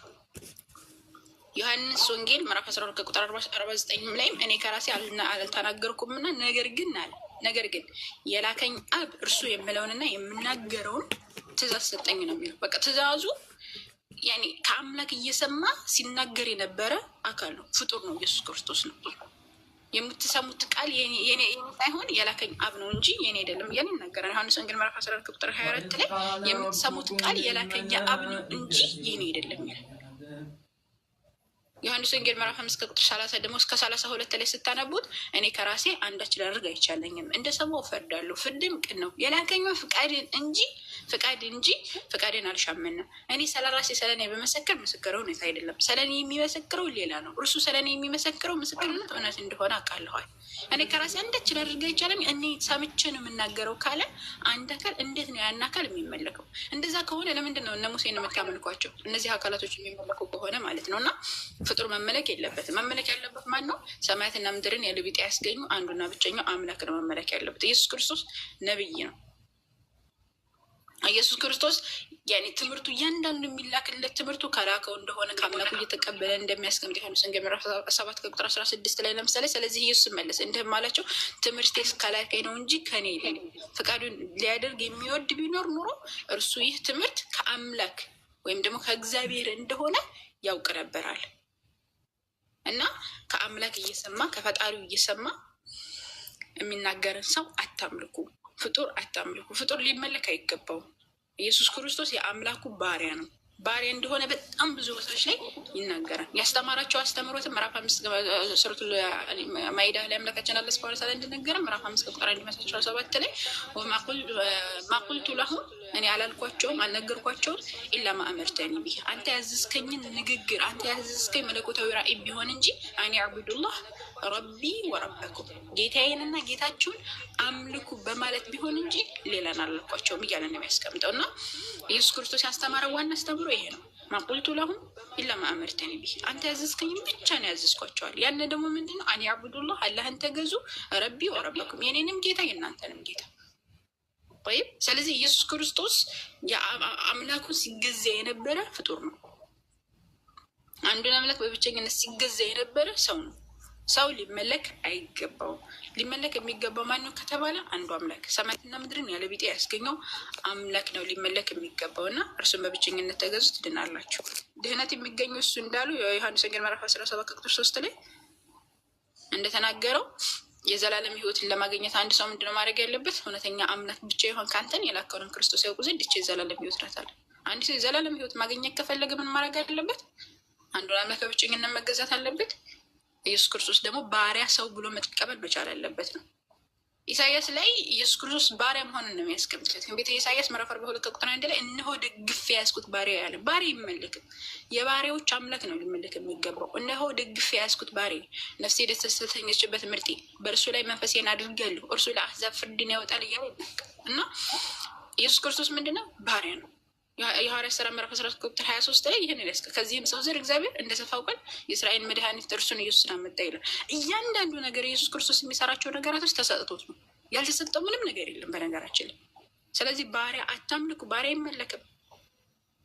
በሰማያት ያለውን የአባቴን ፈቃድ የሚያደርግ እንጂ ጌታ ሆይ ጌታ ሆይ የሚለኝ ሁሉ መንግስተ ሰማያት የሚገባ አይደለም ማለት ምን አለ? ከዛ በኋላ በዛን ቀን ብዙ ጌታ ሆይ በስምህ አጋንንትን አላወጣንም ምን፣ በስምህ ትንቢትን አልተናገርንም ምን፣ በስምህ ብዙ ተአምራትን አላደረግንም ምን ሲሉት ይሉኛል አለ። ከዛም ጊዜ ከቶ አላውቃችሁም እናንተ አመፀኞች ከእኔ ራቁ ብዬ መሰክርባቸዋለሁ አለ።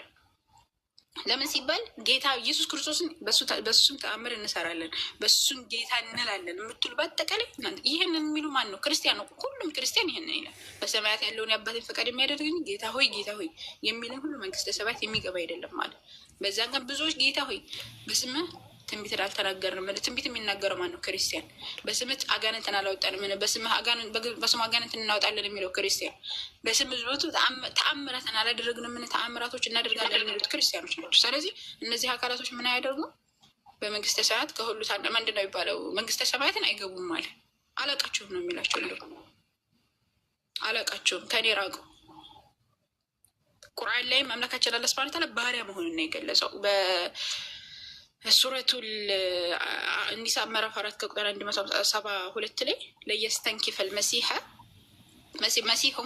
እኮ አልመሲህ ሳኮ አንየኩን ዓብደን ሊላህ ለአላህ ሱብሓነሁ ወተዓላ ባሪያ መሆንን እኮ አይጸየፍም ማለት ነው። ወለል መላኢካዎችም ቢሆኑ ሙቀረብ የሆኑ ቅርብ የሆኑት መላኢካዎች ራሱ አላህ ሱብሓነሁ ወተዓላ ባሪያ ከመሆን አይጸየፉም እያለ ነው የሚያስቀምጠው ማለት ነው። እና ኢሳ ዓለይሂ ሰላም የማን ባሪያ ነው? የአላህ ሱብሓነሁ ወተዓላ ባሪያ ነው። ያስተማረው ማቁልቱ ማነው?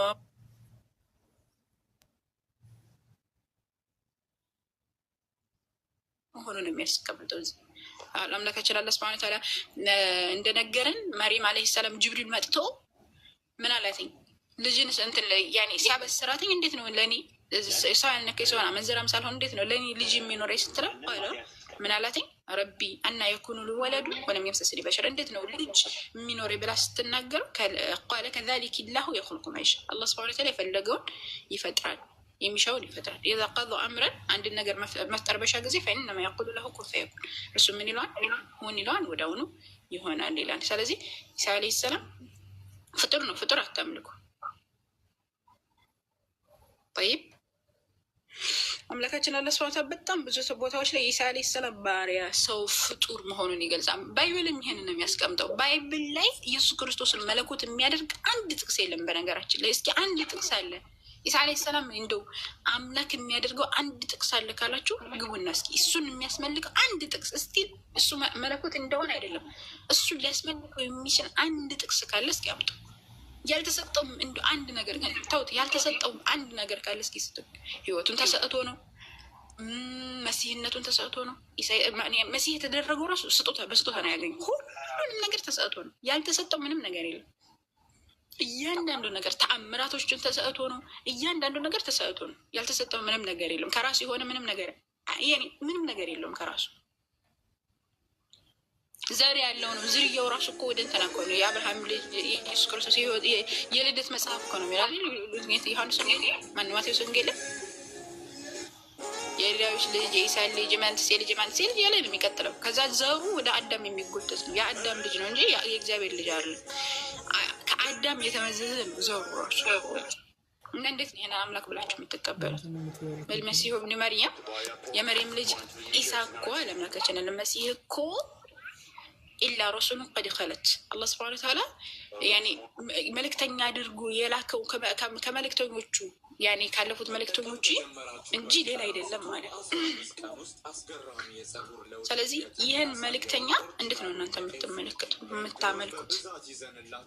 ፍጡርን እንድታመልካላችሁ? ሰላም ካለፉት መልእክተኞች የተለየ ነገር አይደለም። ሰላም ገናች አለን ሰማሉ። ጥያቄ ጠይቅ ነበር ይቻላል? ፍጡር ለምን ታመልካለህ? መጀመሪያ ፍጡር ማለት ማን የሚያመልካለን? እንደዛ አይነት አስተምሯል። ሰው ታመልካላችሁ፣ እናንተ ፍጡር ታመልካላችሁ። ለምን ነው ሰው የምታመልኩት?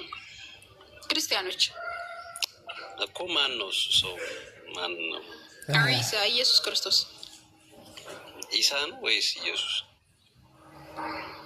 ስሙ እኮ አንድ ነው። ስሙ ለምሳሌ ኢየሱስ የሚባል በግሪክ ኢየሱስ የሚባል ሰው ከኢትዮጵያ ውጭ ይታወቃል እንዴ? እሺ ልመልስልሽ ጥያቄሽን። ከኢትዮጵያ ውጭ ከታወቀ እስኪ አንድ ማስረጃ ስጠኝ። ኢየሱስ የሚባል ሰው ከኢትዮጵያ ውጭ ይታወቃል? አዳምጪ ማስረጃ ጠይቀሻል፣ ልመልስልሽ። እሺ በመጀመሪያ ደረጃ እኛ ፍጥረት ሳናመልክ ፈጣሪ ነው የምናመልክ እኮ። ማስረጃ ልስጥ እንግዲህ በግድ ማስረጃ ልስጥ እኮ ማስረጃ ልስጥ። አንተ ሰው እንደምታመልክ ፍጡር እንደምታመልክ ልስጥ ማስረጃ ልስጥ። ከምን ላይ ነው የምትሰጂኝ? ጭራሽ ከመጽሐፍ ቅዱስ ነው ወይስ ከቁርአን? ከፈለከው ከምን ልስጥ? አንተ ኦርቶዶክስ እና ፕሮቴስታንት?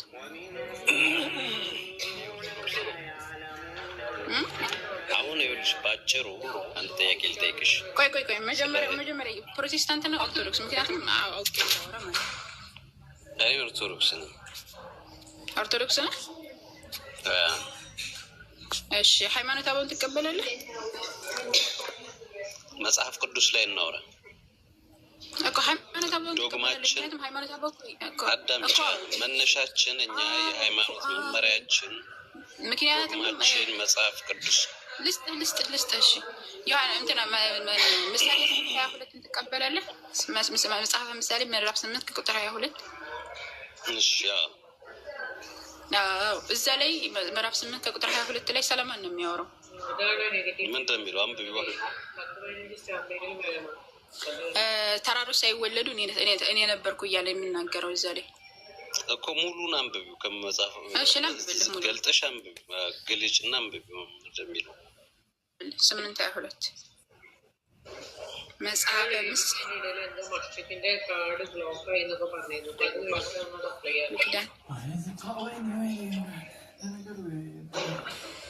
ምሳሌ 8:22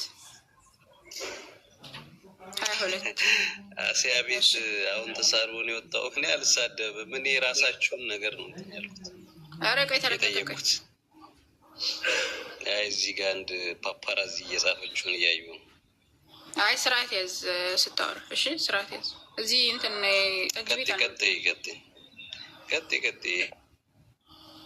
እሺ ምን ይላል መሰለህ? ምዕራፍ 2 ላይ እግዚአብሔር የመንገዱ መጀመሪያ አደረገኝ፣ በቀድሞ ስራው መጀመሪያ ከጥንት ከዘላለም ጀምሮ ተሾምኩ። ምድር ከመፈጠሯ አስቀድሞ ቀላያት ገና ሳይሆኑ እኔ ተወለድኩ።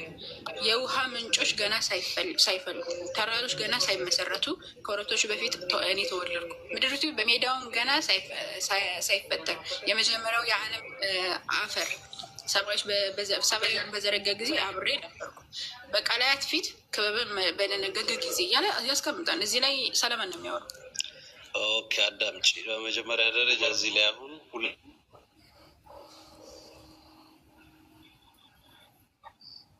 ተቆርጠሃል።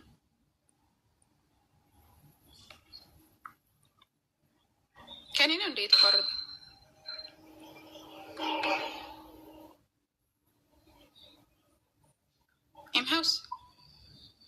ኤማ ሀውስ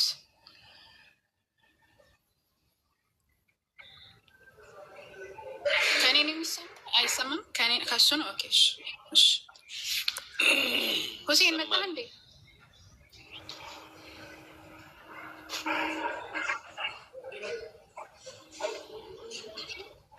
እሺ ኔትወርክ እየተቆራረጠ ነው። ይሰማኛል። አይቆራረጥም። የአንቺ ይሰማኛል። እሺ እንትን መልስህ እኮ መወለድና መፈጠር ይለያያል አይለያይም? አይ ቆይ ይሄ ጥቅስ ሰለማን ነው የሚያወራው የሚለው መጀመሪያ መልስ፣ ከዛ እንቀጥላለን። ይሄም ያነበብሽውን እየመለስኩልሽ እኮ ነው። መልሽ መጀመሪያ ወደ ሙሉ መልስ እንድገባልሽ። ጥቅሱ ችግር የለውም። እዚህ ላይ ሰለማን ነው የሚያወራው የሚለው መልስልኝና ከዛ ወደ ቀጣይ እንሄዳለን። ለምዶ ድርቅ የምትይው የምን ድርቀት ነው የምታወራው? ጥያቄ መጠየቅ አልችልም እኔ ሰለማን ይሄ ጥቅስ አልኩ።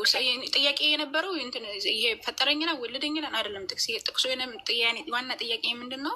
እዚህ ጥቅስ ላይ ሰለማን ነው የሚያወራው። ጥቅስ ሰለማን ነው የሚያወራው። ሰለማን ነው የሚያወራው። እኔ ብልሽ ናት። ቆይ አስፋው ትቀጥላለህ። አንድ ነገር ልጠይቅሽ ነው። ኤምሀውስ ቆይ አንድ ኤምሀውስ ይቀጥልና ከዛ አስፋው ትቀጥላለህ። ኤምሀውስ ይሰማሻል? ዛህራ ሙስጠፋ ይሰማኛል፣ ግን ኔትወርክ እየተቆራረጠ ነው። ኔትወርክህን አስተካክል። ቆይ እሺ፣ እንደገና ልግባና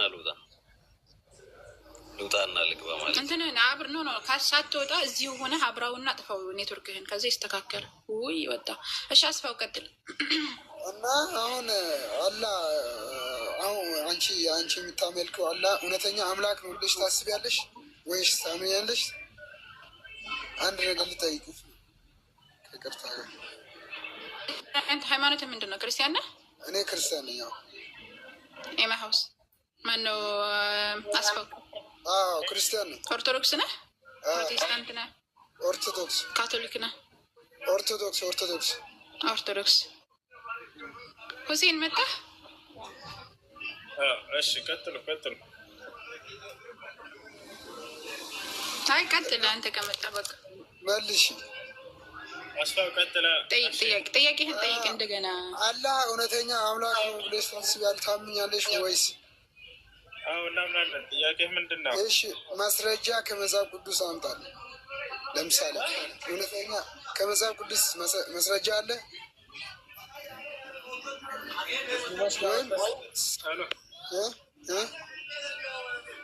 ሙስሊሞች ጋር መተህ ስጠይቅ ጊዜ ማስረጃ ምንጫቸው ቁርአንና ሐዲስ ይባላል። እሺ አስፋ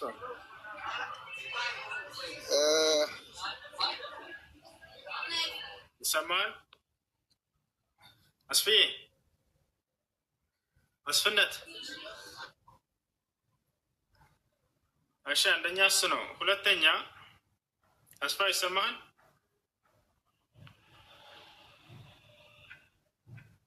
ከኔ ነው የሚቆራረጥ። ኔት ይዞታል መሰለኝ። ናይ እሱ ነው ኔትወርክ ይዞት ነው። እሺ ኔት ከያዘው ሌላ መቀጠል የፈልግ ሰው ካለ ይቀጥል እና ኔትወርክ እሺ። እና በምን እንመነው? አሁን ለምሳሌ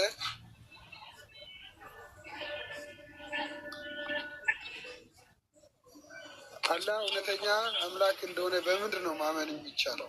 አላህ አምላክ አላህ ስብሐነ ወተዓላ ራሱ ሲናገር ይላል እነኒ አነላህ ላኢላሃ ኢላ አነ ይላል። እኔ አላህ ከእኔ በስተቀር ሌላ ማንም አምላክ የለም እያለ ይናገራል። ለምሳሌ በዚህ ራሱ ቃል በቃል ይናገርልሃል። ኢየሱስ አምላኬ ነው ብለህ ታምናለህ አይደል? አንተ እሱ ደፍሮ ሊናገር ሆነ ማለት ነው። ኢየሱስ ክርስቶስ እኔ አምላካቸው ነኝ አምልኩኝ አሁን አንድ ቦታ አላለም አይደለ? ግን ታምናለህ ያለምንም ማስረጃ ይላል ብሏል። እሱ እንኳን ብሏል። የቱ ጋር? እኔ መጽሐፍ ቅዱስን ያው ብዙም እውቀቱ ስለሌለኝ ይሄን አላለም። እሱ አላለም አምልኩኝ የትኛውን ቦታ ኢየሱስ ክርስቶስ አላለም። በእኔም እመኑ በአባቴም እመኑ ብሎ ነበር። ስለሱ አይደለም ጥያቄው፣ አምልኩኝ ብሏል ወይ ነው። ኢየሱስ አምልኩኝ አላለም። ክርስቲያኖች በግድ ነው የሚያመልኩት አምልኩኝ ሳይል ማለት ነው።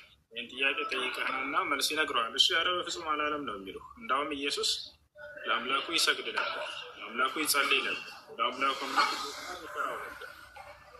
ይህ ነው። እሺ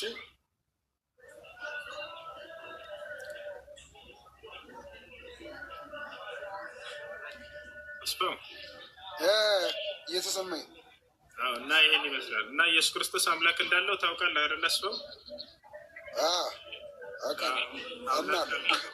ስለዚህ ለአምላክ አምላክ ይኖረዋል ብለህ ታምናለህ? ለአምላክ አምላክ ይኖረዋል? እኔ አላውቅም። እኛ አይደለ ለአምላክ አምላክ ሊኖረው አይገባም መቼ ነው። ነገር ግን ኢየሱስ ክርስቶስ አምላክ አለው እንደ መጽሐፍ ቅዱስ አምላክ ካለው እሱ አምላክ አይደለም ማለት ነው። ሌላ ነው አምላክ። ይሄ ነው አሁንኛም። እሺ አላህ የሚለውን ለመረዳት ፈልገህ ነው አንተ። ምናልባት ይህን ከቁርአን ብንሰጠህ ማስረጃ አትፈልግም፣ ከሐዲስ አትፈልግም። ካልፈለግ ማድረግ አይቻልም። አንተ የፈለግከው ከምንድን ነው? ከመጽሐፍ ቅዱስ ነው ያለው። እንግዲህ የአረብ ክርስቲያኖች እንዳሉ ታውቃለህ አታውቅም? መስፋው የአረብ ክርስቲያኖች እንዳሉ ታውቃለህ አይደለ? ሊኖሩ ይችላሉ። እኔ አላውቅም፣ ግን ይኖራሉ እያስባል። በግብፅ ላይ፣ በሶሪያ ላይ፣ በጆርዳን ላይ፣ ሌላም ቦታዎች አረብ ሀገራቶች ያሉ ክርስቲያኖች አሉ። አምላክን አላህ ብለው ነው እስካሁን ድረስ የሚጠሩት። መጽሐፍ ቅዱሳቸው ላሳየህ እችላለሁኝ። ልክ እንደናንተ ብሉይ ኪዳን ያንን መጽሐፍ አላህ ብለው ነው ያስቀመጡት እስካሁን የአምላክን ስም። ኦሪት ዘፍጥረት ምዕራፍ 1 ቁጥር 1 ምን ይላል? ፊልበድኢ ኸለቀ ላሁ ሰማዋት ወልአርድ ይላል። አላህ በመጀመሪያ ሰማይና ምድርን ፈጠረ ነው የሚለው። አማርኛ ላይ ሲሆን ደግሞ እግዚአብሔር ብለው ተረጎሙላቸው። እግዚአብሔር የሚለው አማርኛ ቃል ባይሆንም እንኳን ማለት ነው፣ ግን እግዚአብሔር ብለው ነግረዋቸዋል። እሺ አስፋ አለ አለሁ እና ኢየሱስ ክርስቶስ በአጭሩ አምላኩን ማን ብሎ ነው የሚጠራው ከተባለ አላህ እያለ ነበር የሚጠራው። የኢየሱስን የራሱን ቋንቋ ላሳየህ፣ ማየት ትፈልጋለህ? ካለ ላሳየህ። ኢየሱስ ክርስቶስ ሲናገርበት የነበረ ቋንቋ ምን እንደነበር ታውቃለህ? አስፋ እኔ አላውቅም። አሮማይክ የሚባል ቋንቋ ነበር የሚናገረው። እሺ በአሮማይክ ቋንቋ የአምላክ ስም አላህ ነው የሚለው። ላሳየህ።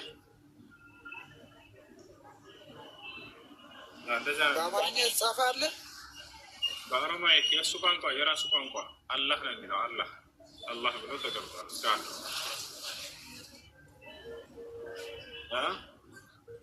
እሺ እሺ ከላይ ጥያቄ ያላቸው ልጆች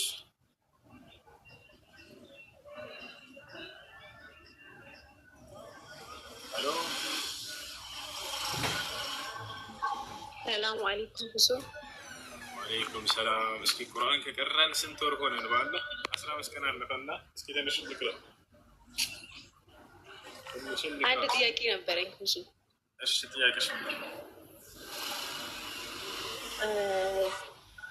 ታላቅ እህቴ ክርስቲያን ሆናለች እና ያው ቤተሰባችን ሙስሊም ነው።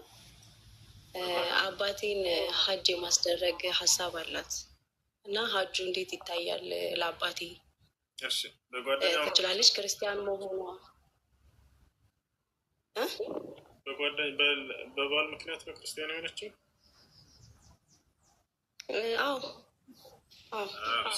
እሱ እንድትናገር ይፈልግ ነው።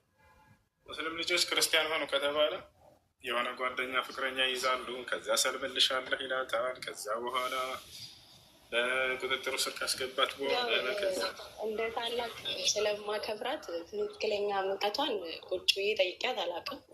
ግን ያው ያገባችውም ሰው ክርስቲያን ነው።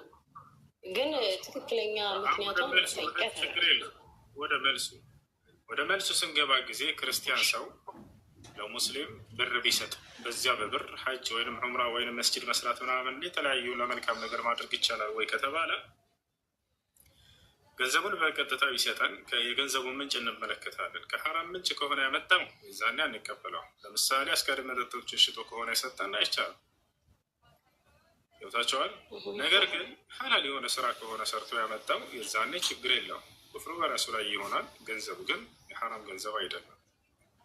ነቢያችን ሰለላሁ ዐለይሂ ወሰለም አይሁዲዎች ይጋብዟቸው ነበር፣ ይበሉ ነበር። ገብታችኋል? የአይሁዲዎች ፍየል ስጋ አርደው ጋብዛቸዋል። ከኸይበር ጦርነት በኋላ ነቢ ስ ላ ሰለም ያንን እኔ ከሃዲ ነው እና አልበላም አላሉ፣ አልጠቀም ይህን ገንዘብ አላሉ። ነገር ግን ሄደው በልተዋል፣ ችግር የለም። ስለዚህ እች ልጅ ያመጣችው ገንዘብ በሐላል ገንዘብ ሰርታ ከሆነ ያን ገንዘብ የሰጠችው በዚያ ገንዘብ መጠቀሙ ችግር የለም። ስለዚህ ይቻላል ማለት ነው። አመሰግናለሁ። ሰላም አለይኩም። ወዓለይኩም ሰላም ወረሕመቱላሂ ወበረካቱ። እሺ ልጆች ትንሽ ቁርአን እንቀራለን። እሺ በሱዳንኛ ድምፃ እንዳይመጣ ትንሽ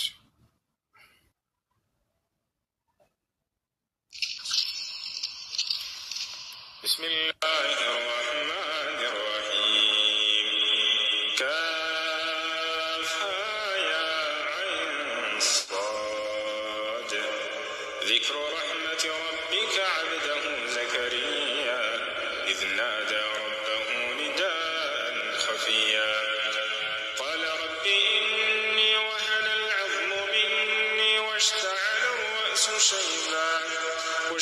الرأس شيبا ولم أكن بدعائك رب شقيا وإني خفت الموالي من ورائي وكانت امرأتي عاقرا فهب لي من لدنك وليا يرثني ويرث من آل يعقوب واجعله رب رضيا يا زكريا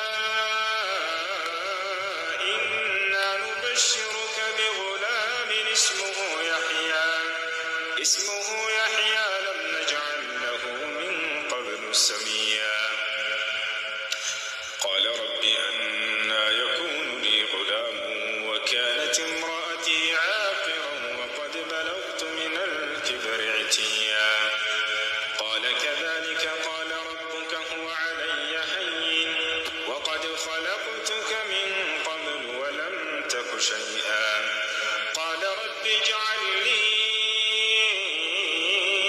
آية قال آيتك ألا تكلم الناس 3 ليال سويا فخرج على قومه من المحراب فأوحى إليهم أن سبحوا بكرة وعشيا يا يحيى خذ الكتاب بقوة وآتيناه الحكم صبيا وحنانا من لدنا وزكاة وكان تقيا برا بوالديه ولم يكن جبارا عصيا وسلام عليه يوم ولد ويوم يموت ويوم يبعث حيا في الكتاب مريم إذ انتبذت من أهلها مكانا شرقيا فاتخذت من دونهم حجابا فأرسلنا إليها روحنا فتمثل لها بشرا سويا قالت إني أعوذ بالرحمن منك إن كنت تقيا قال إنما أنا رسول ربك لأهب لك غلاما زكيا قالت أنى يكون لي غلام ولم يمسسني بشر ولم أك بغيا قال كذلك قال ربك هو علي هين ولنجعله آية للناس ورحمة منا وكان أمرا مقضيا فحملته فانتبذت به مكانا قصيا فأجاءها المخاض إلى جذع النخلة قالت يا ليتني مت قبل هذا وكنت نسيا منسيا فناداها من تحتها ألا تحزني قد جعل ربك تحتك سريا وهزي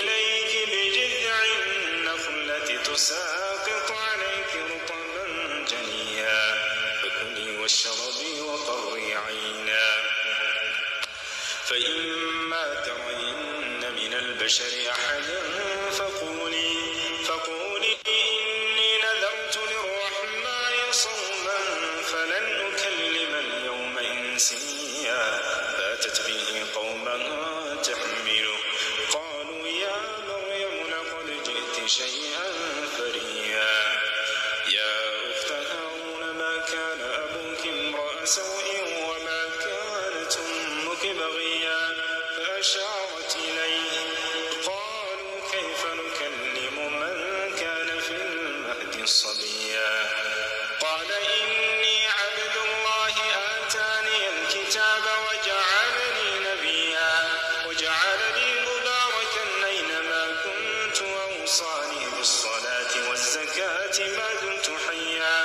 وبرا بوالدتي ولم يجعلني جبارا شقيا والسلام علي يوم ولدت ويوم أموت ويوم أبعث حيا ذلك عيسى ابن مريم قول الحق الذي فيه يمترون ما كان لله أن يتخذ من ولد سبحانه إذا قضى أمرا فإنما يقول له كن فيكون وإن الله ربي وربكم فاعبدوه هذا صراط مستقيم فاختلف الأحزاب من بينهم فويل للذين كفروا من مشهد يوم عظيم أسمع بهم وأبصر يوم يأتوننا لكن الظالمون اليوم في ضلال مبين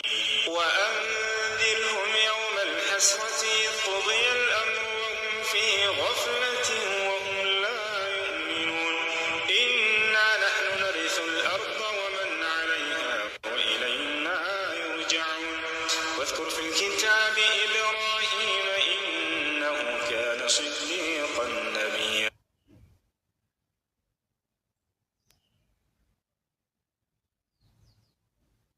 ما لا يسمع لم تعبد ما لا يسمع ولا يبصر ولا يغني عنك شيئا يا أبت إني قد جاءني من العلم ما لم يأتك فاتبعني أهدك صراطا سويا يا أبت لا تعبد الشيطان إن الشيطان كان للرحمن عصيا يا أبت إني أخاف أن يمسك عذاب من الرحمن فتكون للشيطان وليا قال أراغب أنت عن آلهتي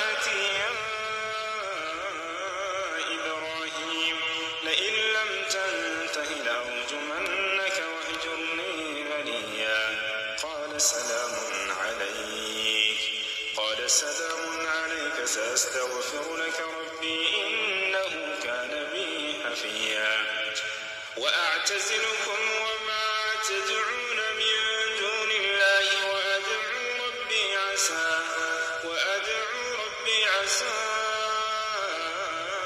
ألا أكون بدعاء ربي شقيا. فلما اعتزلهم وما يعبدون من دون الله وهبنا له إسحاق ويعقوب وكلا جعلنا نبيا. ووهبنا لهم من رحمتنا وجعلنا لهم لسان صدق عليا. واذكر في الكتاب موسى إنه كان مخلصا وكان رسولا نبيا. وناديناه من جانب الطور الأيمن وقربناه نجيا. ووهبنا له من رحمتنا أخاه هارون نبيا. واذكر في الكتاب إسماعيل إنه كان صادق الوعد وكان رسولا نبيا. وكان يأمر أهله بالصلاة والزكاة وكان عند ربه مرضيا. واذكر في الكتاب إدريس إنه كان صديقا نبيا. ورفعناه مكانا عليا. أولئك الذين أنعم الله عليهم من النبيين من ذرية آدم وممن حملنا مع نوح ومن ذرية إبراهيم وإسرائيل وممن هدينا واجتبينا. إذا تتلى عليهم آيات الرحمن خروا سجدا وبكيا. فخلف من بعدهم خلف أضاعوا الصلاة واتبعوا الشهوات فسوف يلقون غيا. إلا من تاب وآمن وعمل صالحا فأولئك يدخلون الجنة ولا يظلمون شيئا. جنات عدن التي وعد الرحمن عباده بالغيب إنه كان وعده مأتيا. لا يسمعون فيها لغوا إلا سلاما ولهم رزقهم فيها بكرة وعشيا. تلك الجنة التي نورث من عبادنا من كان تقيا. وما نتنزل إلا بأمر ربك له ما بين أيدينا وما خلفنا وما بين ذلك وما كان ربك نسيا. رب السماوات والأرض وما بينهما فاعبده واصطبر لعبادته هل تعلم له سميا. ويقول الإنسان وإذا ما مت لسوف أخرج حيا. أولا يذكر الإنسان أنا خلقناه من قبل ولم يك شيئا. فوربك لنحشرنهم والشياطين ثم لنحضرنهم حول جهنم جثيا. ثم لننزعن من كل شيعة أيهم أشد على الرحمن عتيا. ثم لنحن أعلم بالذين هم أولى بها صليا. وإن منكم إلا واردها كان على ربك حتما مقضيا. ثم ننجي الذين اتقوا ونذر الظالمين فيها جثيا.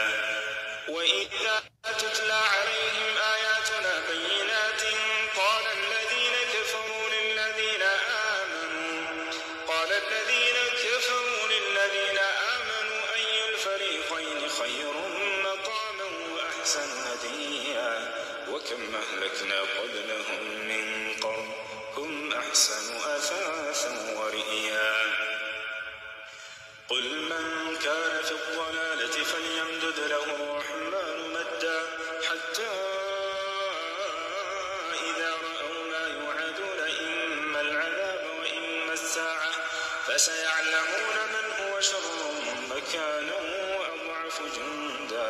ويزيد الله الذين اهتدوا هدى والباقيات الصالحات خير عند ربك ثوابا وخير مردا أفرأيت الذي كفر بآياتنا وقال لأوتين مالا وولدا أطلع الغيب أم اتخذ عند الرحمن عهدا كلا سنكتب ما يقول ونمد له من العذاب مدا ونرثه ما يقول ويأتينا فردا واتخذوا من دون الله آلهة ليكونوا لهم عزا كلا سيكفرون بعبادتهم ويكونون عليهم ضدا ألم تر أنا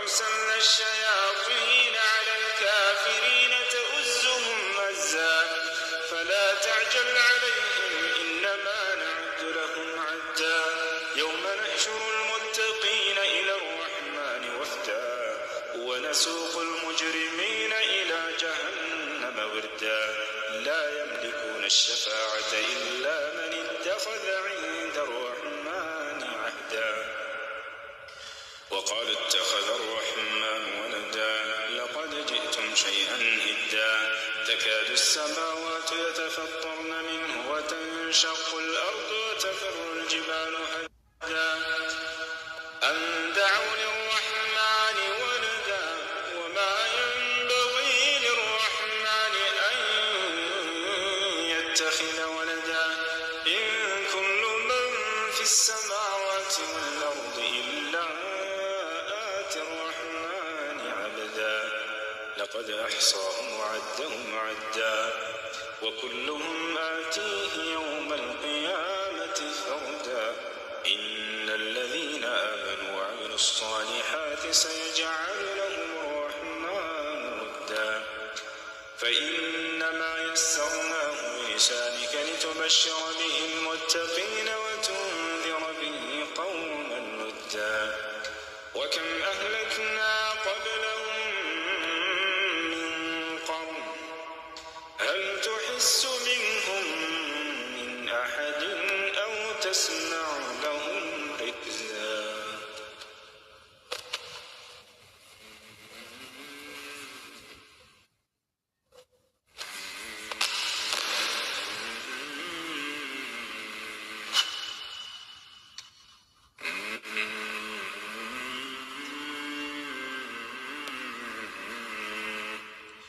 أعوذ بالله من الشيطان الرجيم بسم الله الرحمن الرحيم يا أيها الناس اعبدوا ربكم الذي خلقكم والذين من قبلكم لعلكم تتقون الذي جعل لكم الأرض فراشا والسماء بناء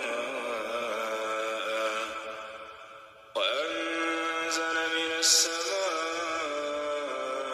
ماء فأخرج به من الثمرات رزقا لكم فلا تجعلوا لله أندادا وأنتم تعلمون وإن كنتم في ريب مما نزلنا على عبدنا فأتوا بسورة من مثله وادعوا شهداءكم من دون الله إن كنتم صادقين فإن لم تفعلوا ولن تفعلوا فاتقوا النار التي وقودها الناس والحجارة فإن لم تفعلوا ولن تفعلوا فاتقوا النار التي وقودها الناس والحجارة أعدت للكافرين وبشر الذين آمنوا وعملوا الصالحات أن لهم جنات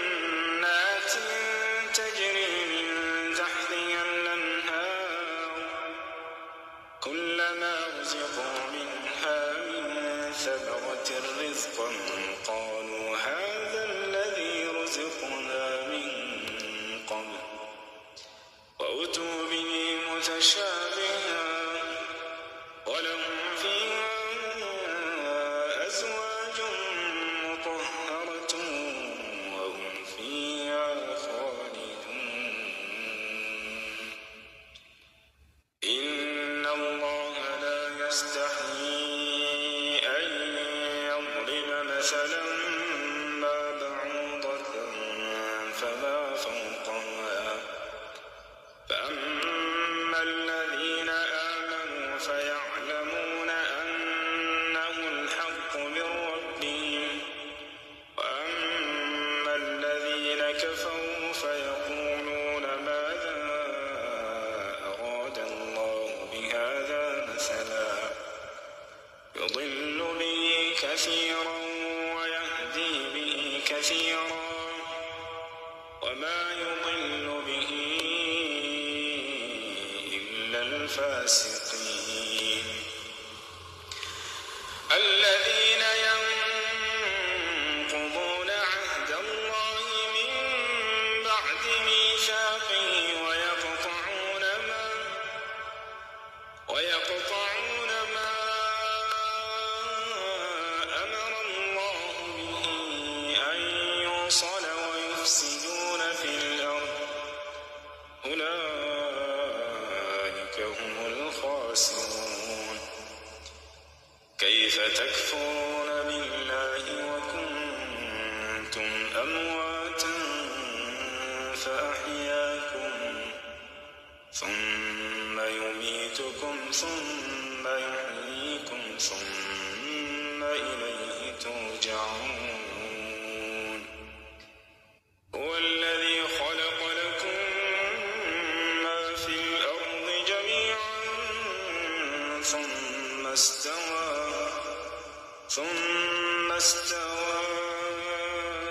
إلى السماء فسواهن 7 سماوات وهو بكل شيء عليم وإذ قال ربك للملائكة إني جاعل في الأرض خليفة قالوا أتجعل فيها من يفسد فيها ويسفك الدماء ونحن نسبح بحمدك ونقدس لك قال إني أعلم ما لا تعلمون وعلم آدم الأسماء كلها ثم عرضهم على الملائكة فقال أنبئوني بأسماء هؤلاء إن كنتم صادقين قالوا سبحانك لا علم لنا إلا ما علمتنا إنك أنت العليم الحكيم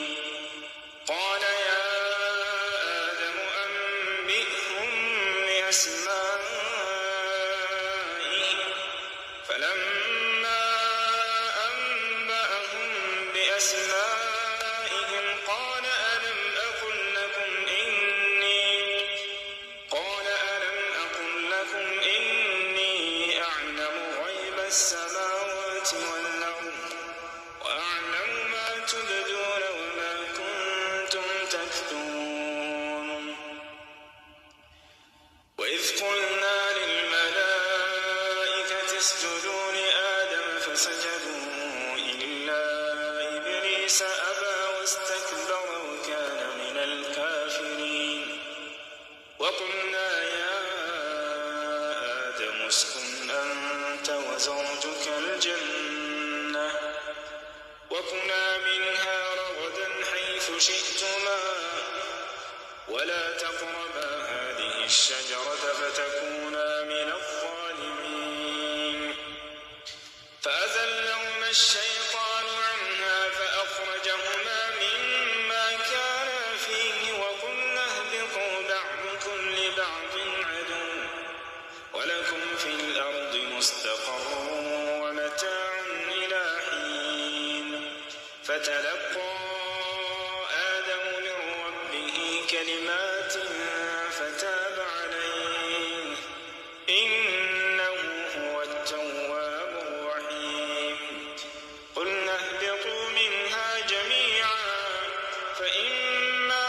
يأتينكم مني هدى فمن تبع هداي فلا خوف عليهم ولا هم يحزنون والذين كفروا وكذبوا بآياتنا أولئك أصحاب النار هم فيها خالدون يا بني إسرائيل اذكروا نعمتي التي أنعمت عليكم وأوفوا بعهدي أوف بعهدكم وإياي فارهبون وآمنوا بما أنزلت مصدقا لما معكم ولا تكونوا أول كافر به ولا تشتروا بآياتي ثمنا قليلا وإياي فاتقون ولا تلبسوا الحق بالباطل وتكتموا الحق وأنتم تعلمون وأقيموا الصلاة وآتوا الزكاة واركعوا مع الراكعين أتأمرون الناس بالبر وتنسون أنفسكم وأنتم تتلون الكتاب أفلا تعقلون استعينوا بالصبر والصلاة وإنها لكبيرة إلا على الخاشعين الذين يظنون